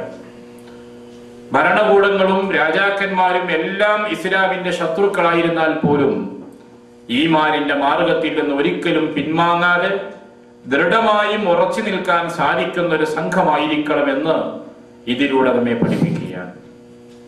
ഒരുപാട് ചരിത്രം ഖുർആൻ സൂചിപ്പിക്കുന്നതിൽ ഏറ്റവും ശ്രദ്ധേയമായ ഒന്നുണ്ട്. ഫറോവ ചക്രവർത്തി മൂസാ നബി അലൈഹി സ്വലാത്തു വസ്സലാമിനെ വെല്ലുവിളിച്ചൊരു സന്ദർഭമുണ്ടായിരുന്നു. അവൻ പറഞ്ഞു, ഞാൻ എന്റെ മുഴുവൻ മജീഷ്യന്മാരെയും സാഹിറുകളെയും വിളിച്ചു കൂട്ടും, അവരോട് നീ മത്സരിക്കാൻ തയ്യാറുണ്ടോ എന്ന് ചോദിച്ചു. അങ്ങനെ മൂസാ നബി അലൈഹി സ്വലാത്തു വസ്സലാമും മജീഷ്യന്മാരും യൗമുസ്സീന ഉത്സവ ദിനത്തിൽ ഒരുമിച്ചു. അവര് ചോദിച്ചു മൂസാ നബിയോട്, മൂസ, നീയാണോ ആദ്യം അവതരിപ്പിക്കുന്നത് ഞങ്ങളാണോ എന്ന്. മൂസാ നബി അലൈഹി സ്വലാത്തു വസ്സലാം പറഞ്ഞു, നിങ്ങൾ അവതരിപ്പിക്കുക. അവര് വടിയും കയറുമിട്ടു. അത് ചലിക്കുന്ന പാമ്പാണെന്ന് മൂസാ നബി അലൈഹി സ്വലാം അടക്കമുള്ള കാണികൾക്കെല്ലാം തോന്നി. മൂസാ നബി അലൈഹി സ്വലാമിന്റെ മനസ്സിൽ ഉള്ളിൽ ഭീതിയായി. മൂസാ നബിയുടെ മനസ്സിനുള്ളിൽ ഖൗഫ് വന്നു. കാരണം അള്ളാഹു നേരത്തെ മൂസാ നബിക്ക് കാണിച്ചു കൊടുത്തിട്ടുള്ളത് വടിയിടുകയും ഇഴയുന്ന പാമ്പാവുകയും ചെയ്യും. പാമ്പിനെ പിടിച്ചാൽ വീണ്ടും വടിയായി മാറും. അതായിരുന്നു മൂസാ നബി അലൈഹി സ്വലാമിന് അള്ളാഹു നൽകിയിരുന്ന പരിശീലിപ്പിച്ച് മനസ്സിലാക്കി കൊടുത്തിരുന്ന കാര്യം. ഇവിടെ ശത്രുക്കൾ അവതരിപ്പിച്ചു. അവരവതരിപ്പിച്ചതും വടിയിട്ട് വയറോട്ട് പാമ്പാണെന്ന് എല്ലാവർക്കും ബോധ്യപ്പെടുന്നു. ഞാൻ അവതരിപ്പിച്ചാലും അത് തന്നെയാണ് സംഭവിക്കുക. അപ്പോൾ ഞാനൊരു സത്യപ്രവാചകനാണ് എന്ന ആളുകൾക്ക് ബോധ്യമാവുകയില്ല. അതുകൊണ്ട് തന്നെ മൂസാ നബിയുടെ മനസ്സിൻ്റെ ഉള്ളിൽ ഭയം വന്നു. അപ്പോൾ അല്ലാഹു പറഞ്ഞു, മൂസ, നീ വടിയിടുക. തൽഖഫ് മാ യഫികൂൻ, അവരിട്ടത് വ്യാജമാണ്, പാമ്പായിട്ടില്ല, കാണികൾക്ക് തോന്നുക മാത്രമാണ്. ആ പാമ്പുകളെ വിഴുങ്ങാൻ നിന്റെ ഈ വടിക്ക് സാധിക്കുമെന്ന് പറഞ്ഞു. മൂസാ നബി അലൈഹി സ്വലാം വടിയിട്ടു. അത് ജീവനുള്ള പാമ്പായി രൂപപ്പെട്ടു. അവരിട്ടിരുന്ന വടിയും കയറുമെല്ലാം വിഴുങ്ങി. ഇത് കണ്ടു നിൽക്കുന്ന മജീഷ്യന്മാർ മനസ്സിലാക്കി, ഞങ്ങളെപ്പോലെ പരിശീലനമല്ല ഇത്. പരിശീലനം കൊണ്ട് കൺകെട്ടുകൊണ്ട് അവതരിപ്പിച്ചതല്ല ഇത്. ഇത് സത്യമായും ജീവനുള്ള റൂഹുള്ള പാമ്പായി മാറിയിട്ടുണ്ട്. അതല്ലെങ്കിൽ ഒരിക്കലും ഞങ്ങളെ വടി വിഴുങ്ങാൻ സാധിക്കില്ല. സത്യം അവർക്ക് ബോധ്യപ്പെട്ടപ്പോൾ അവർ പരസ്യമായി പ്രഖ്യാപിച്ചു, ആമന്നാ ബിറബ്ബി മൂസ വഹാറൂൻ, മൂസയുടെയും ഹാറൂന്റെയും റബ്ബിൽ ഞങ്ങൾ വിശ്വസിക്കുന്നു എന്ന് പരസ്യമായി അവർ പ്രഖ്യാപിച്ചു. ഫിറഔനെ സംബന്ധിച്ചിടത്തോളം ഏറ്റവും ശക്തമായ ഒരു തിരിച്ചടിയായത്. മൂസാ നബി അലൈഹിസ്സലാമിനെ പരാജയപ്പെടുത്താൻ വേണ്ടി ഞാനാണ് ദൈവം, ഞാനാണ് റബ്ബ് എന്ന് ജനങ്ങളെ ബോധ്യപ്പെടുത്തണമെന്ന ഉദ്ദേശത്തിൽ എല്ലാ പാരിതോഷികങ്ങളും പ്രഖ്യാപിച്ചുകൊണ്ടാണ് ഈ പരിപാടി സംഘടിപ്പിച്ചത്. ആ പരിപാടിക്ക് നേതൃത്വം കൊടുത്ത സാഹിറുകൾ തന്നെ മൂസാ നബിയുടെ കൂടെ വിശ്വാസികളായി മാറിയപ്പോൾ ഫറോവക്ക് കലി കയറി. ശുഭിതനായ ഫിർഔൻ പറഞ്ഞു, ലൗഖത്തിയന്ന ഐദിയക്കും വഅർജുലക്കും മിൻ ഖിലാഫ്, എന്റെ കൽപ്പനയില്ലാതെ വിശ്വാസം പ്രഖ്യാപിച്ച നിങ്ങളുടെ കൈകാലുകൾ ഞാൻ ഛേദിക്കുമെന്ന് വളരെ ശക്തമായ താക്കീത് നൽകി. ആ വിശ്വാസം സ്വീകരിച്ച മുഅ്മിനുകൾ പറഞ്ഞു, ഇന്നമാ തഖ്ലീ ഹാദിഹിൽ ഹയാത്തദ് ദുനിയ, നിനക്ക് ഞങ്ങളുടെ ജീവിതം നശിപ്പിക്കാൻ സാധിക്കുന്നത് ഈ ദുനിയാവിലെ ജീവിതം മാത്രമാണ്. ഫഖ്ലീ മാ അൻത ഖാൽ, നീ എന്ത് വിധിക്കുന്നുവോ അത് വിധിച്ചോ, ഞങ്ങൾക്ക് വിഷയമല്ല. ഞങ്ങൾ വിശ്വസിച്ചിട്ടുള്ളത് സന്മാർഗത്തിലാണ്, സത്യമാർഗത്തിലാണ്. വ്യക്തമായ തെളിവുകൾ ഞങ്ങൾക്ക് ലഭിച്ചു കഴിഞ്ഞു. ബയ്യിനാത്തുകൾ, രേഖകൾ, തെളിവുകൾ ബോധ്യപ്പെട്ടു കഴിഞ്ഞു. ഇനി ഈ സന്മാർഗത്തിൽ ഞങ്ങൾ ഉറച്ചു നിൽക്കുമെന്ന് പ്രഖ്യാപിച്ചു. ഈ ദൃഢമായ ഈമാൻ, ആ ഈമാനാണ് ഒരു രാജ്യത്തെ ഭരണകൂടങ്ങളും ജനങ്ങളും മൊത്തമായി എതിർപക്ഷത്ത് നിന്നിട്ടും ശക്തമായ താക്കീതുകൾ നൽകിയിട്ടും ഈ യുവാക്കൾ വിശ്വാസത്തിൽ ഉറച്ചു നിന്നു, തങ്ങളുടെ വിശ്വാസം പ്രഖ്യാപിക്കുകയും ചെയ്തു. ഒരു രാജ്യത്തെ ജനവിഭാഗങ്ങൾ മൊത്തമായും സന്മാർഗത്തിൽ നിന്ന് അകന്നു പോകുന്ന ഒരവസ്ഥ വന്നാൽ അത്തരം ഘട്ടങ്ങളിൽ തന്റെ വിശ്വാസ സംരക്ഷണത്തിന് വേണ്ടി നാട് വിട്ടുപോകേണ്ടി വന്നേക്കും. ആ സൂചന ഇതിൽ നൽകുന്നു. അതുകൊണ്ടാണ് നാട്ടിൽ നിന്ന് കാട്ടിലേക്ക് പോയി ഗുഹയിൽ ചെന്ന് അഭയം പ്രാപിച്ച ഈ യുവാക്കളുടെ ചരിത്രം ഖുർആൻ നമുക്ക് നൽകുന്നൊരു സന്ദേശം. ഇതുപോലെ യഥാർത്ഥ മുഅ്മിനായി ജീവിക്കുവാൻ ആഗ്രഹിക്കുന്ന ഒരു വ്യക്തിക്ക് തന്റെ മുഅ്മിനായ മുസ്ലിമായി ജീവിക്കാൻ കഴിയാത്തൊരു ചുറ്റുപാടില്ലെന്ന് വിദൂരങ്ങളിലേക്ക് യാത്ര ചെയ്യേണ്ടി വരും. മുസ്ലിങ്ങളെ, നിങ്ങൾക്ക് മക്ക വിടേണ്ടി വരും എന്ന ഒരു സൂചന അള്ളാഹു ഇതിലൂടെ നൽകുന്നുണ്ടോ എന്ന് നാം മനസ്സിലാക്കേണ്ടതുണ്ട്. മറ്റൊരു പ്രധാനപ്പെട്ട പാഠം, അള്ളാഹുവിന്റെ വലിയകളാണിവർ. അള്ളാഹുവിന്റെ പ്രശംസക്ക് അർഹരായ, അള്ളാഹു മുഅ്മിനുകളെന്നും സന്മാർഗം അള്ളാഹുവിന്റെ ഹുദ ലഭിച്ചവരെന്നും പ്രശംസിക്കുകയും അള്ളാഹുവിന്റെ അനുഗ്രഹീതമായ സഹായങ്ങൾ ലഭിക്കുകയും ചെയ്ത ആളുകളാണ്. അവർക്കാണ് നമ്മൾ വലിയകൾ എന്ന് ഖുർആനിന്റെ ഭാഷയിൽ പറയുന്നത്. അലാ ഇന്ന ഔലിയാ അല്ലാഹ് ലാ ഖൗഫുൻ അലൈഹിം വലാ ഹും യഹ്സനൂൻ. ആരാണ് വലിയകൾ? അല്ലദീന ആമനൂ വകാനൂ യത്തഖൂൻ, അവർ ഈമാനുള്ളവരാണ്. ഇവിടെ ഖുർആൻ ഉപയോഗിച്ച വാക്കന്നെ ഇന്നഹും ഫിതിയത്തുൻ ആമനൂ ബിറബ്ബിഹിം. അങ്ങനെയുള്ള ഈമാനുള്ളവരാണ് അവർ. ആ ഈമാൻ മാത്രമല്ല, വകാനൂ യത്തഖൂൻ, തഖ്വയോടെ ജീവിക്കുന്നവരാണ്. എന്താ തഖ്വ എന്ന് പറഞ്ഞാൽ? അള്ളാഹു കൽപ്പിച്ച കാര്യങ്ങളെല്ലാം ചെയ്യുക, അള്ളാഹു വിരോധിച്ച കാര്യങ്ങളെല്ലാം വർജിക്കുക. അങ്ങനെ റബ്ബിന്റെ കൽപ്പനകൾ പൂർണ്ണമായും അനുസരിച്ച് പ്രാവർത്തികമാക്കിക്കൊണ്ട് ജീവിക്കുന്ന യഥാർത്ഥ മുഅ്മിനുകൾക്കാണ് വലിയ എന്ന് പറയുന്നത്. ആ വലിയകളായിരുന്നു ഈ സംഘം എന്ന് നമുക്കിവിടെ മനസ്സിലാക്കാൻ കഴിയുന്നുണ്ട്. ഇത്തരം അള്ളാഹുവിന്റെ തൃപ്തി ലഭിച്ച മഹാന്മാരായ ആളുകൾക്ക് ചില ഘട്ടങ്ങളിൽ അള്ളാഹുവിന്റെ സഹായം ലഭിക്കും. എല്ലായ്പ്പോഴും ലഭിക്കണമെന്നില്ല. ചില ഘട്ടങ്ങളിൽ അള്ളാഹു ഉദ്ദേശിക്കുന്ന ചില സന്ദർഭങ്ങളിൽ പടച്ചവന്റെ അനുഗ്രഹങ്ങളും സഹായങ്ങളും ലഭിക്കും. അത്തരത്തിലുള്ള ഒരു അനുഗ്രഹത്തിന്റെ സംഭവമാണ് 300 വർഷക്കാലം ഗുഹയിൽ അവർ കഴിഞ്ഞു ജീവനോടുകൂടെ. പക്ഷേ ഭക്ഷണവും വെള്ളവും ഇല്ലാതിരുന്നിട്ടും അവർക്ക് യാതൊരു ആരോഗ്യ പ്രശ്നവും ഉണ്ടായില്ല. ഇത് പടച്ചവൻ നൽകിയൊരു അനുഗ്രഹമാണ്. അതിൻ്റെ ഇടയിൽ അവർക്ക് തിരിഞ്ഞും മറിഞ്ഞും കിടക്കാനുള്ള സൗകര്യങ്ങൾ അള്ളാഹു ഒരുക്കി കൊടുത്തു. അവർക്ക് വേണ്ടി ഒരു കാവൽ നായയെപ്പോലെയും കാവലിരിക്കുന്ന നായയുടെ അവസ്ഥ അതിന്റെ ഗുഹാമുഖത്തുണ്ടായി എന്നും ഖുർആൻ സൂചിപ്പിച്ചു. ആരെങ്കിലും അങ്ങോട്ട് എത്തി നോക്കുന്നുവെങ്കിൽ ഭീതിയോടെ തിരിച്ചു പോകുന്ന ഒരവസ്ഥയുണ്ടായിരുന്നു എന്നും ഇവിടെ ഖുർആൻ നമുക്ക് പരിചയപ്പെടുത്തി. ഇതൊക്കെ ആ ആളുകളുടെ സംരക്ഷണത്തിന് വേണ്ടി റബ്ബ് നൽകിയിട്ടുള്ള അനുഗ്രഹീതമായ സഹായമാണ്. ഇതിനാണ് സാങ്കേതിക ഭാഷയിൽ, പണ്ഡിതന്മാരുടെ ഭാഷയിൽ കറാമത്ത് എന്ന് പറയുന്നത്. പക്ഷെ റബ്ബ് ഇവിടെ വിവരിച്ചത് മിൻ ആയാത്തില്ല, ഇതൊക്കെ അള്ളാഹുവിന്റെ ആയത്തുകളാണ്, ദൃഷ്ടാന്തങ്ങളാണ് എന്നാണ്. ഖുർആനിന്റെ ഭാഷയിൽ മുഅ്ജിസത്ത് കറാമത്ത് എന്ന പദം ഇല്ല. അത് ഖുർആനിന്റെ ഭാഷയിൽ ആയത്ത് എന്നുള്ളതാണ്. ഇത്തരത്തിൽ ചില സന്ദർഭങ്ങളിൽ അള്ളാഹുവിന്റെ അനുഗ്രഹങ്ങൾ നല്ല മനുഷ്യന്മാർക്ക് ലഭിക്കാറുണ്ട്. അതിനാൽ ഒരു നല്ല മനുഷ്യന് അനുഗ്രഹം ലഭിച്ചില്ല, അത്ഭുതങ്ങൾ അദ്ദേഹത്തിന്റെ ജീവിതത്തിൽ ഉണ്ടായില്ല എന്ന കാരണത്താൽ അയാൾക്ക് സ്ഥാനപദവിയൊന്നും റബ്ബിന്റെ അടുത്ത് കുറവില്ല. അത്ഭുതങ്ങൾ ഒരാളുടെ ജീവിതത്തിൽ ഉണ്ടായി എന്ന കാരണത്താൽ മാത്രം ഒരാളെ വലിയാണ് എന്നും സങ്കല്പിക്കാൻ സാധ്യമല്ല. മഹാനായ ഇമാം ഷാഫി റഹ്മത്തുള്ളാഹി അലൈഹി വ്യക്തമായി നമ്മളെ പഠിപ്പിക്കുന്ന ഒരു കാര്യമുണ്ട്. ഒരു മനുഷ്യൻ അന്തരീക്ഷത്തിലൂടെ പറക്കുന്നത് നിങ്ങൾ കണ്ടു, അല്ലെങ്കിൽ സമുദ്രോപരിതലത്തിലൂടെ സഞ്ചരിക്കുന്നത് നിങ്ങൾ കണ്ടു, എന്നാലും നിങ്ങൾ അവൻ അള്ളാഹുവിന്റെ വലിയാണ് എന്ന് പറയരുത്. പിന്നെ വലിയാണോ നല്ല മനുഷ്യനാണോ എന്ന് തീരുമാനിക്കാൻ എപ്പോഴാ സാധിക്കുക? അയാളുടെ ജീവിതം അള്ളാഹുവിന്റെ ഖുർആനും റസൂൽ കരീം സല്ലല്ലാഹു അലൈഹി വസല്ലമയുടെ ചര്യയുമായി ഒത്തുനോക്കണം. ഖുർആൻ പറഞ്ഞ പോലെ ജീവിക്കുന്ന മനുഷ്യനാണോ അയാൾ? കൃത്യമായും ജമാഅത്തായി നമസ്കരിക്കുന്നുണ്ടോ? അയാൾ സമ്പത്തുള്ളവനാണെങ്കിൽ സക്കാത്ത് കൊടുക്കുന്നുണ്ടോ? അയാൾക്ക് മാതാപിതാക്കളുണ്ടെങ്കിൽ അവരെ സംരക്ഷിക്കുന്നുണ്ടോ? തന്റെ ഭാര്യയും സന്താനങ്ങളെയും വളർത്തുന്നതിൽ ഇസ്ലാമികമായ നിയമങ്ങൾ പാലിക്കുന്നുണ്ടോ? സമൂഹത്തോടുള്ള കടപ്പാടുകൾ അദ്ദേഹം ചെയ്യുന്നുണ്ടോ? അങ്ങനെ അയാളുടെ ജീവിതത്തെ അള്ളാഹുവിന്റെയും റസൂലിന്റെയും മാതൃക അനുസരിച്ചുള്ള ജീവിതമാണോ അല്ലയോ എന്ന് പരിശോധിക്കണം. അങ്ങനെയുള്ള ഒരു ജീവിതം നയിക്കുന്ന വ്യക്തിയാണെങ്കിൽ മാത്രമേ വലിയാവുകയുള്ളൂ. അല്ലാതെ അത്ഭുതങ്ങൾ പലരിൽ നിന്നും പ്രകടമായിട്ടുണ്ട്, പലരിൽ നിന്നും പല കാലത്തും പ്രകടമായിട്ടുണ്ട്. ഹാരിസ് എന്ന് പറയുന്ന ഒരു വ്യക്തി ഉണ്ടായിരുന്നു. ഡമസ്കസിൽ ഉണ്ടായിരുന്ന ധാരാളം അത്ഭുതങ്ങൾ പ്രകടിപ്പിച്ചിരുന്ന ഒരു വ്യക്തിയാണ് ഹാരിസ് എന്ന് പറയുന്ന ആള്. അയാൾ അത്ഭുതങ്ങൾ കുറച്ചൊന്നല്ല കാണിച്ചിരുന്നത്. ചരിത്രകാരന്മാരായ പണ്ഡിതന്മാർ അദ്ദേഹത്തെ കുറിച്ച് ധാരാളമായി വിശദീകരിക്കുന്ന നമുക്ക് കാണാവുന്നതാണ്. എത്രത്തോളം അദ്ദേഹം ആകാശത്തേക്ക് ജനങ്ങളോട് നോക്കാൻ പറയും, അവിടെ ധാരാളം ആളുകൾ കാണിച്ചു കൊടുക്കും.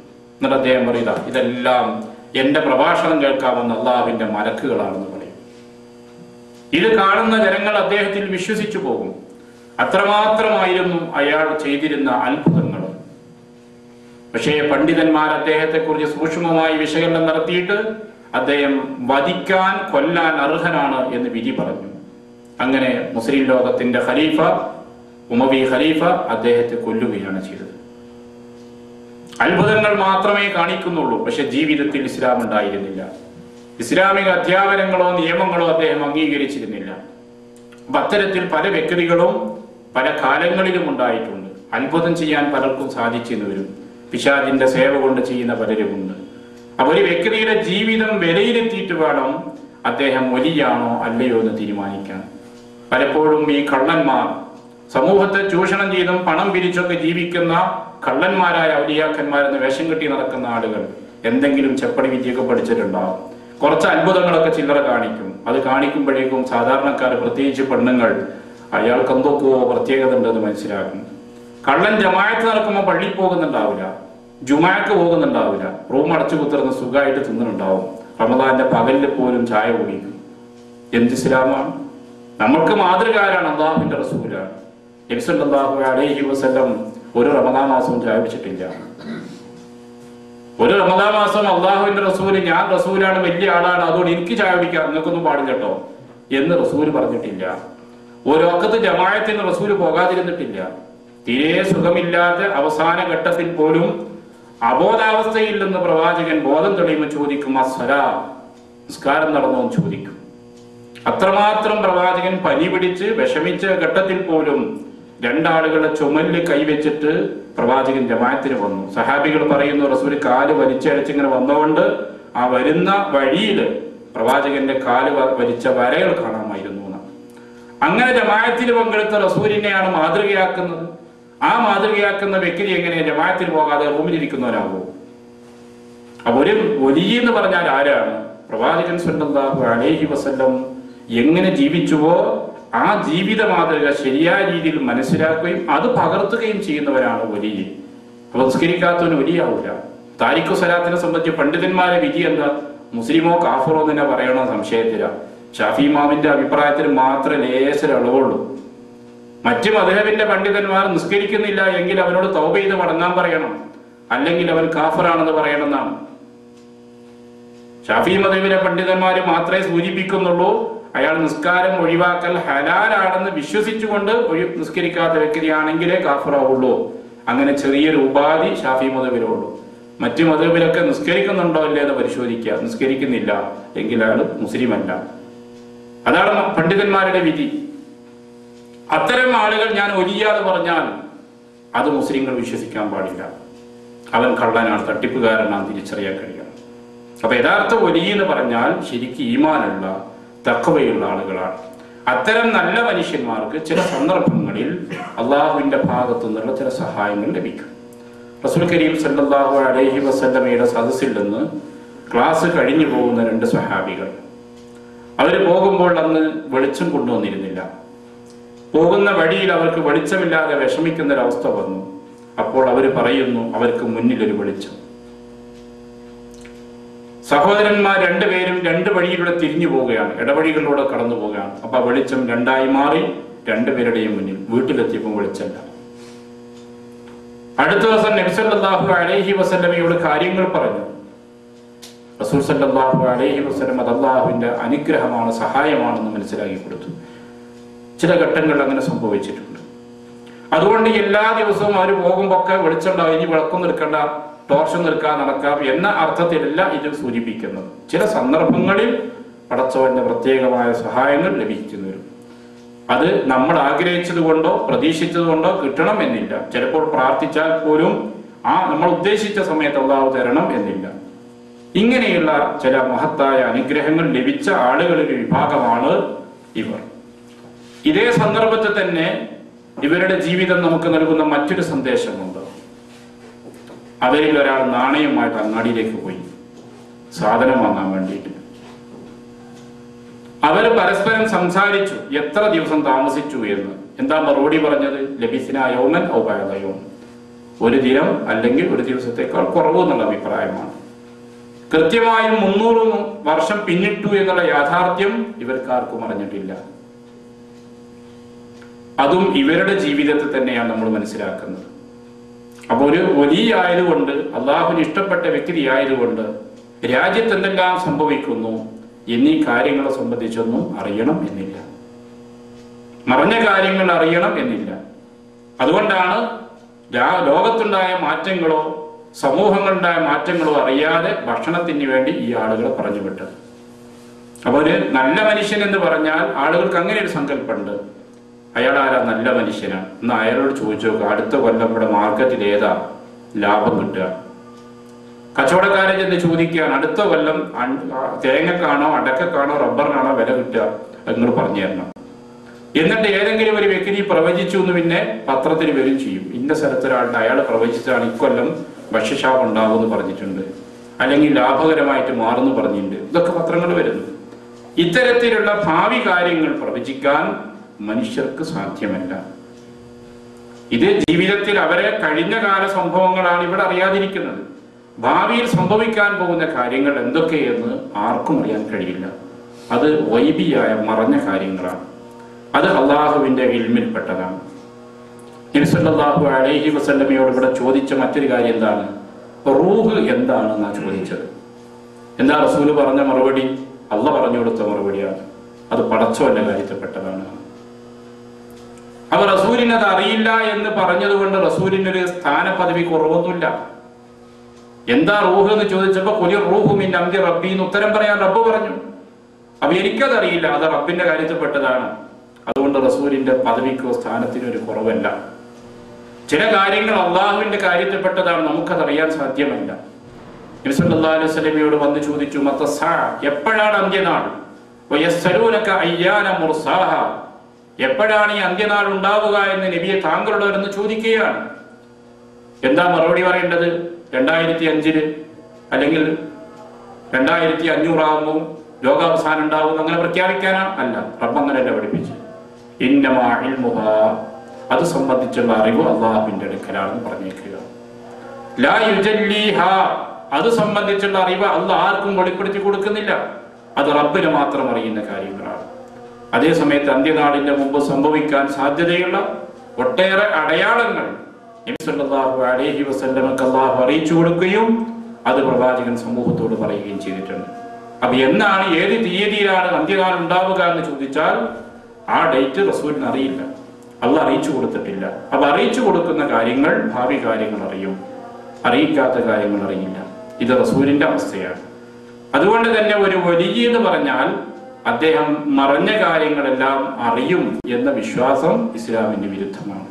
ഇനി നിങ്ങൾ ആലോചിച്ചു നോക്കൂ, ഔലിയാക്കന്മാരിൽ ഒന്നാം സ്ഥാനത്ത് നിൽക്കുന്ന വ്യക്തിയാണ് ഖലീഫ ഉമർ ഇബ്നുൽ ഖത്താബ് റളിയല്ലാഹു അൻഹു, ഇസ്ലാമിന്റെ രണ്ടാമത്തെ ഖലീഫ. സ്വർഗമുണ്ട് എന്ന് അള്ളാഹുവിന്റെ റസൂൽ പ്രഖ്യാപിച്ചിട്ടുള്ള മനുഷ്യനാണ് അദ്ദേഹം. അദ്ദേഹം ഒരു വഴിയിലൂടെ സഞ്ചരിക്കുമ്പോൾ ആ വഴിയിലൂടെ പിശാച് സഞ്ചരിക്കില്ല എന്നാണ്. അത്രമാത്രം മഹത്വമുള്ള ഉമർ റളിയല്ലാഹു അൻഹു സാധാരണ പള്ളിയിൽ നമസ്കരിക്കാൻ പോകുന്ന പോലെ ഒരു ദിനം സുബഹി നമസ്കരിക്കാൻ വേണ്ടി പോയി. സുബഹി നമസ്കരിക്കാൻ പള്ളിയിൽ ചെന്നു. നമസ്കാരം ഇഖാമത്ത് വിളിച്ച് നമസ്കാരം ആരംഭിച്ചു. നമസ്കാരം ആരംഭിച്ചപ്പോൾ സഫിനിടയിൽ നിന്ന് ഒരു വ്യക്തി ഓടി വരികയും അദ്ദേഹത്തെ പലതവണ ആവർത്തിച്ച് തന്റെ കയ്യിലുള്ള കത്തി കൊണ്ട് കുത്തി മുറിവേൽപ്പിക്കുകയും ചെയ്തു. പരിസരത്തുള്ള മറ്റ് പലരെയും അവൻ കുത്തി മുറിവേൽപ്പിച്ചു. ഇങ്ങനെയൊരു സംഭവമാണ് ഖലീഫ ഉമർ റളിയല്ലാഹു അൻഹുവിന്റെ മരണത്തിലേക്ക് എത്തിച്ചിട്ടുള്ളത്. ഇവിടെ ഖലീഫ പള്ളിയിലേക്ക് വരുന്ന സമയത്ത് എന്നെ വധിക്കുവാനുള്ള ഒരു വ്യക്തി ഈ പള്ളിയിലുണ്ട് എന്ന് അദ്ദേഹം മനസ്സിലാക്കുന്നില്ല. അദ്ദേഹത്തെ കൊല്ലുവാൻ വേണ്ടി ഒരാൾ ഒളിച്ചിരിക്കുന്നുണ്ട് എന്ന് പള്ളിയിലെത്തിയിട്ടുള്ള മറ്റു സ്വഹാബികളും മനസ്സിലാക്കുന്നില്ല. അവർക്കാർക്കും ഇതറിയില്ല എന്ന്. കുത്തി മുറിവേൽപ്പിച്ച് കടന്ന ശേഷം ഖലീഫ ചോദിക്കുന്നുണ്ട്, ആരാണ് എന്നെ കുത്തിയത് എന്ന്. ആളുകൾ പറഞ്ഞു കൊടുത്തു, മുഗീറയുടെ പണിക്കാരനാണ്. മുഗീറത്ത് ബിൻ ശുഅബ റളിയല്ലാഹു അൻഹുവിന്റെ പണിക്കാരാണ്, ഇരുമ്പ് പണിക്കാരനായിരുന്ന മജൂസിയാണ്, അബൂ ലൂലത്ത് എന്ന വ്യക്തിയാണ് കുത്തിയിരുന്നത്. മുസ്ലിമല്ല, അഗ്നി ആരാധകനായ വ്യക്തിയാണ്. കുറച്ചു ദിവസം മുമ്പ് ഖലീഫയുമായി ഒരു കാര്യം സംസാരിച്ചത് അവന് തീരെ ഇഷ്ടപ്പെട്ടില്ല എന്ന്. അതായിരുന്നു എന്റെ ചരിത്ര പശ്ചാത്തലം. ഞാൻ സൂചിപ്പിക്കുന്നത്, അള്ളാഹുവിന്റെ അടുക്കൽ അംഗീകാരമുള്ള മഹാനായ ഖലീഫ അദ്ദേഹത്തിന്റെ ജീവിതത്തിലെ ഈ അനുഭവം നമുക്ക് മനസ്സിലാക്കുന്നത് ഇത്തരത്തിലുള്ള കാര്യങ്ങൾ അറിയുക എന്നുള്ളത് ഒരു വലിയ പ്രത്യേകതയല്ല. മറഞ്ഞ കാര്യങ്ങൾ അറിയാതിരുന്നു എന്ന കാരണത്താൽ പടച്ചവനടുക്കൽ ഒരു സ്ഥാനമോ പദവിയോ ഇവർക്ക് കുറവില്ല എന്നാണ്. അതുകൊണ്ടാണ് 3 നൂറ്റാണ്ട് ജീവിച്ചു കഴിഞ്ഞപ്പോൾ ലോകത്തുണ്ടായ മാറ്റങ്ങളോ 3 നൂറ്റാണ്ട് പിന്നിട്ടതോ അറിയാതെ ഈ ആളുകൾ മാർക്കറ്റിലേക്ക് സാധനം വാങ്ങാൻ വേണ്ടി പോയതും ഇത്തരം സംഭവങ്ങൾ ഉണ്ടാവുകയും ചെയ്തിട്ടുള്ളത്. പ്രവാചകൻ സല്ലല്ലാഹു അലൈഹി വസല്ലമയുടെ കാലത്തും ഒട്ടേറെ സംഭവങ്ങൾ നടന്നിട്ടുണ്ട്. ഉഹദ് യുദ്ധം ഒരു രംഗമായിരുന്നു. ആദ്യഘട്ടം മുസ്ലിങ്ങൾ വിജയിച്ചു. രണ്ടാമത്തെ ഘട്ടം നബി സല്ലല്ലാഹു അലൈഹി വസല്ലമക്കും മുസ്ലിങ്ങൾക്കും വല്ലാതെ പ്രയാസമുണ്ടാക്കി. 70ഓളം മുസ്ലിങ്ങൾ ഷഹീദുകളായി. ആ യുദ്ധത്തിന്റെ രണ്ടാമത്തെ ഘട്ടത്തിൽ ശത്രു പ്രവാചകനെ വെട്ടുകയും പ്രവാചകന്റെ മുഖത്ത് മുറിവേൽക്കുകയും പല്ല് പൊട്ടിപ്പോവുകയും ചെയ്തു. ശത്രുക്കൾ ഉറക്കെ വിളിച്ചു പറഞ്ഞു, ഇന്ന മുഹമ്മദൻ ഖദ് ഖുതിൽ, മുഹമ്മദ് വധിക്കപ്പെട്ടു എന്ന് പരസ്യമായി പ്രഖ്യാപിച്ചു. ഇത് കേട്ടതോടുകൂടെ മുസ്ലിങ്ങൾ ധരിച്ചുപോയി, സ്തംഭിച്ചുപോയി. ചിലര് പറഞ്ഞു, ഇനി എന്തിന് യുദ്ധം ചെയ്യണം, അല്ലാഹു റസൂൽ വധിക്കപ്പെട്ടില്ലേ എന്ന്. ആളുകൾ നിരാശപ്പെട്ടു പോയി. ചില ആളുകൾ അവിടെ നിന്ന് യുദ്ധക്കളം വിട്ട് ഓടിപ്പോയി. ചിലര് പറഞ്ഞു, എന്താണെങ്കിലും ശരി, അല്ലാഹു റസൂൽ മരിച്ചിട്ടുണ്ടെങ്കിൽ ആ മാർഗത്തിൽ നമുക്കും മരിക്കാം എന്ന് പറഞ്ഞുകൊണ്ട് ശത്രുക്കളോട് പോരാടിക്കൊണ്ട് അവർ മരണം സ്വീകരിച്ചു. ഖുർആൻ സൂചിപ്പിച്ചവർ റസൂൽ യദഊകും, നിങ്ങൾക്ക് പിന്നിൽ നിന്ന് അല്ലാഹു റസൂൽ വിളിച്ചുകൊണ്ടിരിക്കുന്നു, ഇങ്ങോട്ട് വരൂ, ഇങ്ങോട്ട് വരൂ എന്ന്. ഞാനിവിടെ ഉണ്ടെന്ന് വിളിച്ചുകൊണ്ടിരിക്കുന്നുണ്ട്.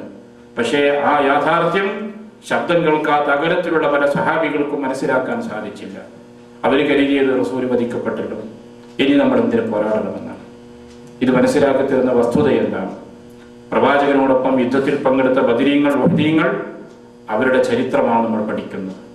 ഞാൻ സൂചിപ്പിക്കുന്നത്, ഇത്തരത്തിലൊരു ധാരണ ആളുകൾക്കിടയിൽ ഉണ്ട്.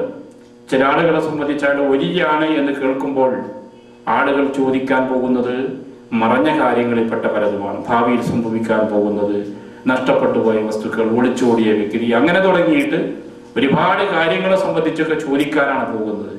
അതിനൊക്കെ എന്തെങ്കിലും ഒരു പരിഹാരം അവർ പറയും ചെയ്യും. ചിലപ്പോഴൊക്കെ ചിലത് യോജിച്ചു വരും, ചിലത് യോജിച്ചു വരില്ല എന്ന് മാത്രം.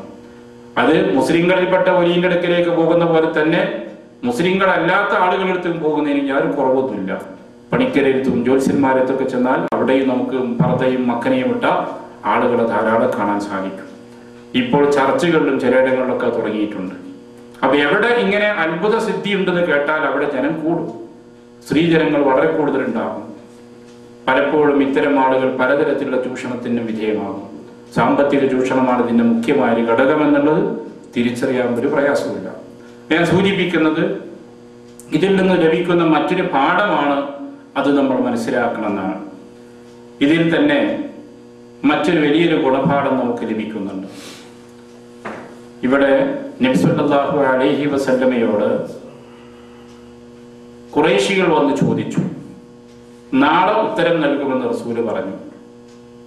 15 ദിവസം പിന്നിട്ടല്ലോ മറുപടി പറയാൻ. അത് നൽകുന്ന സന്ദേശം എന്താണ്? നബി സല്ലല്ലാഹു അലൈഹി വസല്ലമയെ സംബന്ധിച്ചിടത്തോളം ഏറെ വിഷമിച്ച ഒരു സന്ദർഭമായിരുന്നു അത്.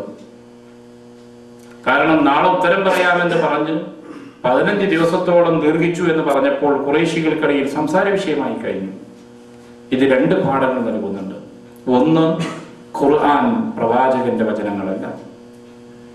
നബി സല്ലല്ലാഹു അലൈഹി വസല്ലം സ്വന്തമായി നിർമ്മിച്ച് പറയുന്നതാണെങ്കിൽ നാളെ വന്നോളൂ ഞാൻ പറഞ്ഞുതരാന്ന് പറയാൻ എളുപ്പമുണ്ട്. പിന്നെ 15 ദിവസം കാത്തിരിക്കേണ്ടതില്ലല്ലോ. അള്ളാഹിന്റെ വഹി വരാൻ കാത്തിരിക്കേണ്ടതില്ല. നാളെ വരുമ്പോൾ വന്ന ഉടനെ തന്നെ ഒരു കെട്ടുകഥ ഉണ്ടാക്കിയിട്ട് അങ്ങനെയൊക്കെയാണ് അൽ-കഹ്ഫിന്റെ കാര്യങ്ങളെന്ന് പറഞ്ഞു കൊടുത്താൽ മതി. അപ്പൊ ഖുർആൻ റസൂലിന്റേതല്ലാത്തത് കൊണ്ട് സ്വന്തമായി ഒന്നും പറയാൻ സാധിക്കാത്തത് കൊണ്ടാണ് 15 ദിവസത്തോളം കാത്തിരിക്കേണ്ടി വന്നത്. രണ്ടാമത്തത്, അള്ളാഹുവിന്റെ അടുക്കൽ എന്താണ് ഈ അൽ-കഹ്ഫിലെ ആളുകളെ സംബന്ധിച്ചുള്ള വചനങ്ങൾ, ആ മറഞ്ഞ കാര്യങ്ങൾ റസൂലിന് അറിയില്ല. അത് ജിബ്രീൽ അലൈഹിസ്സലാം എന്ന് പറഞ്ഞു കൊടുക്കണം, അപ്പോഴേ റസൂലിന് അറിയുള്ളൂ.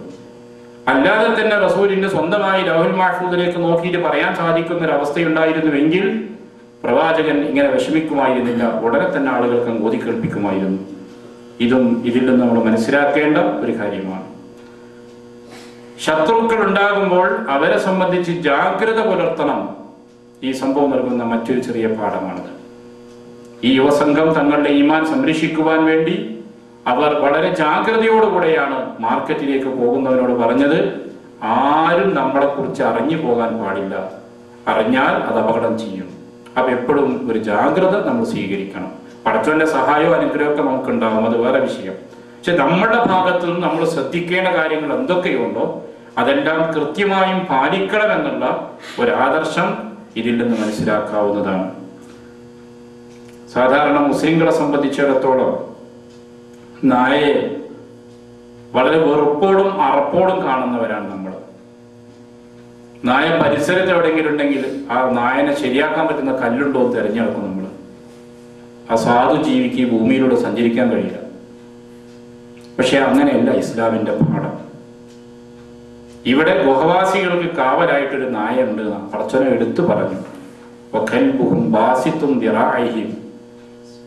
എന്ന് എടുത്തു പറഞ്ഞു. നായക്ക് വെള്ളം കൊടുത്തതിന്റെ പേരിൽ സ്വർഗത്തിൽ പോയിട്ടുള്ള ഒരു മനുഷ്യന്റെ കഥ അല്ലാഹു റസൂൽ നമുക്ക് പരിചയപ്പെടുത്തിയിട്ടുണ്ട്. നമ്മളെ സംബന്ധിച്ചിടത്തോളം വീട്ടിന്റെ അകത്ത് നായനെ വളർത്താൻ പാടില്ല. അതാണ് റസൂല് പഠിപ്പിക്കുന്നത്. വീടിന്റെ അകത്തളങ്ങളിൽ നായ ഉണ്ടാവരുത്. അത്തരം വീട്ടിലേക്ക് അനുഗ്രഹത്തിന്റെ മലക്കുകൾ പ്രവേശിക്കില്ല എന്നാണ്.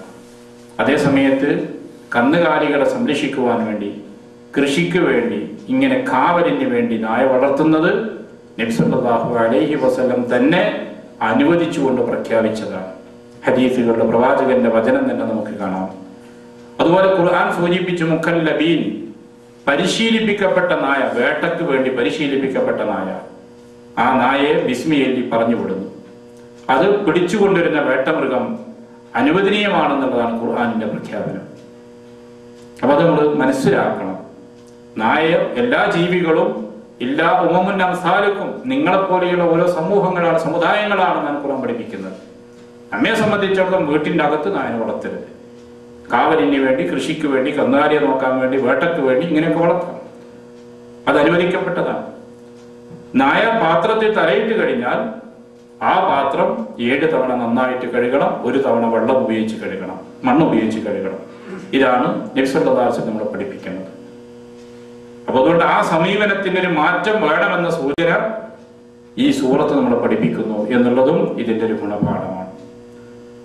ഇതുപോലെ ഒരുപാട് ഗുണപാഠങ്ങൾ ഇതിലുണ്ട്. നിർണായകമായ സന്ദർഭത്തിൽ ഈ യുവ സംഘം പടച്ചവനോട് നടത്തിയിട്ടുള്ള പ്രാർത്ഥനയിൽ നമുക്ക് കാണാം. റബ്ബനാ ആതിനാ മിൻ ലദുൻക റഹ്മതൻ വഹയ്യി ലനാ മിൻ അംരിനാ റശദാ. അല്ലാഹുവേ, നിന്റെ കാരുണ്യം ഞങ്ങൾക്ക് നീ നൽകണം. ഞങ്ങളുടെ കാര്യത്തിൽ വിവേകം എന്താണോ, ശരി എന്താണോ, നേർമാർഗം ഏതാണോ അത് ഞങ്ങൾക്ക് ഒരുക്കി തരണം. ഇതൊരു പ്രധാനപ്പെട്ട പ്രാർത്ഥനയാണ്. നമ്മുടെയൊക്കെ ജീവിതത്തിൽ നമ്മൾ ആവർത്തിക്കേണ്ട, റബ്ബിനോട് ദുആ ചെയ്യേണ്ട ഒരു സംഗതിയാണ്. അള്ളാഹുവിൻ്റെ റഹ്മത്ത് എപ്പോഴും നമുക്ക് ലഭിച്ചുകൊണ്ടിരിക്കണം. ഏതൊരു കാര്യത്തിലാണെങ്കിലും അതിലൊരു ശരിയും തെറ്റും ഉണ്ടാകും, അതിലൊരു നന്മയും തിന്മയും ഉണ്ടാകും, ഗുണവും ദോഷവും ഉണ്ടാകും. ആ ഗുണകരമായ വഴിയിലേക്ക് എന്നെ എത്തിക്കണമേ എന്നൊരു പ്രാർത്ഥന നമ്മുടെ ജീവിതത്തിൽ നാം കൈവിടാതെ സൂക്ഷിക്കേണ്ടതുണ്ട്. ഈ സന്ദേശവും കൂടി നമ്മുടെ ഇതിൽ നിന്ന് മനസ്സിലാക്കുക. ഇനിയും ഒട്ടേറെ ഗുണപാഠങ്ങൾ ഈ സംഭവം നമുക്ക് മനസ്സിലാക്കി തരുന്നുണ്ട്. ഏതൊരു കാര്യത്തിൽ നമ്മൾ ഇടപഴകുമ്പോഴും, എന്തൊരു കാര്യം ചെയ്യാമെന്ന് പറയുമ്പോഴും നമ്മളോട് കൊണ്ട് ചെയ്യാൻ കഴിയുന്നത് നാം ചെയ്യുക, ബാക്കി പടച്ചവനിലേക്ക് തവക്കലാക്കുക. നാളെയോ മറ്റന്നാളോ ഒരു കാര്യം ചെയ്യുമെന്ന് പറയുമ്പോൾ അതിൻ്റെ കൂടെ ഇൻഷാ അല്ലാഹ് എന്ന് പറയാൻ നാം മറന്നു പോകരുത് എന്ന് ഖുർആൻ നമ്മൾ ഉപയോഗിക്കുന്നുണ്ട്. ആ ഉപദേശം നമ്മൾ ചെവിക്കൊള്ളുകയും ചെയ്യുക. ഖുർആനിൻ്റെ ഈ സന്ദേശങ്ങൾ സ്വീകരിക്കുവാനും മഹാന്മാരായ ആളുകളുടെ കൂട്ടത്തിൽ ഉൾപ്പെടാനും അള്ളാഹു നാം ഏവരെയും അനുഗ്രഹിക്കുമാറാകട്ടെ. നമ്മിൽ നിന്ന് വന്നു പോയിട്ടുള്ള എല്ലാ പാപങ്ങളും അള്ളാഹു പൊറുക്കുകയും മാപ്പാക്കുകയും ചെയ്യുമാറാകട്ടെ. നമ്മയും നമ്മിൽ നിന്ന് മരണപ്പെട്ടവരെയും അള്ളാഹുവിൻ്റെ പരലോകത്ത് ഒരുമിച്ച് കൂട്ടുമാറാകട്ടെ. ربنا تقبل منا إنك أنت السميع العليم وتب علينا إنك أنت التواب الرحيم. اللهم اغفر للمؤمنين والمؤمنات والمسلمين والمسلمات الأحياء منهم والأموات. آمين برحمتك يا أرحم الراحمين. وصلى الله وسلم على محمد وعلى آله وصحبه أجمعين. السلام.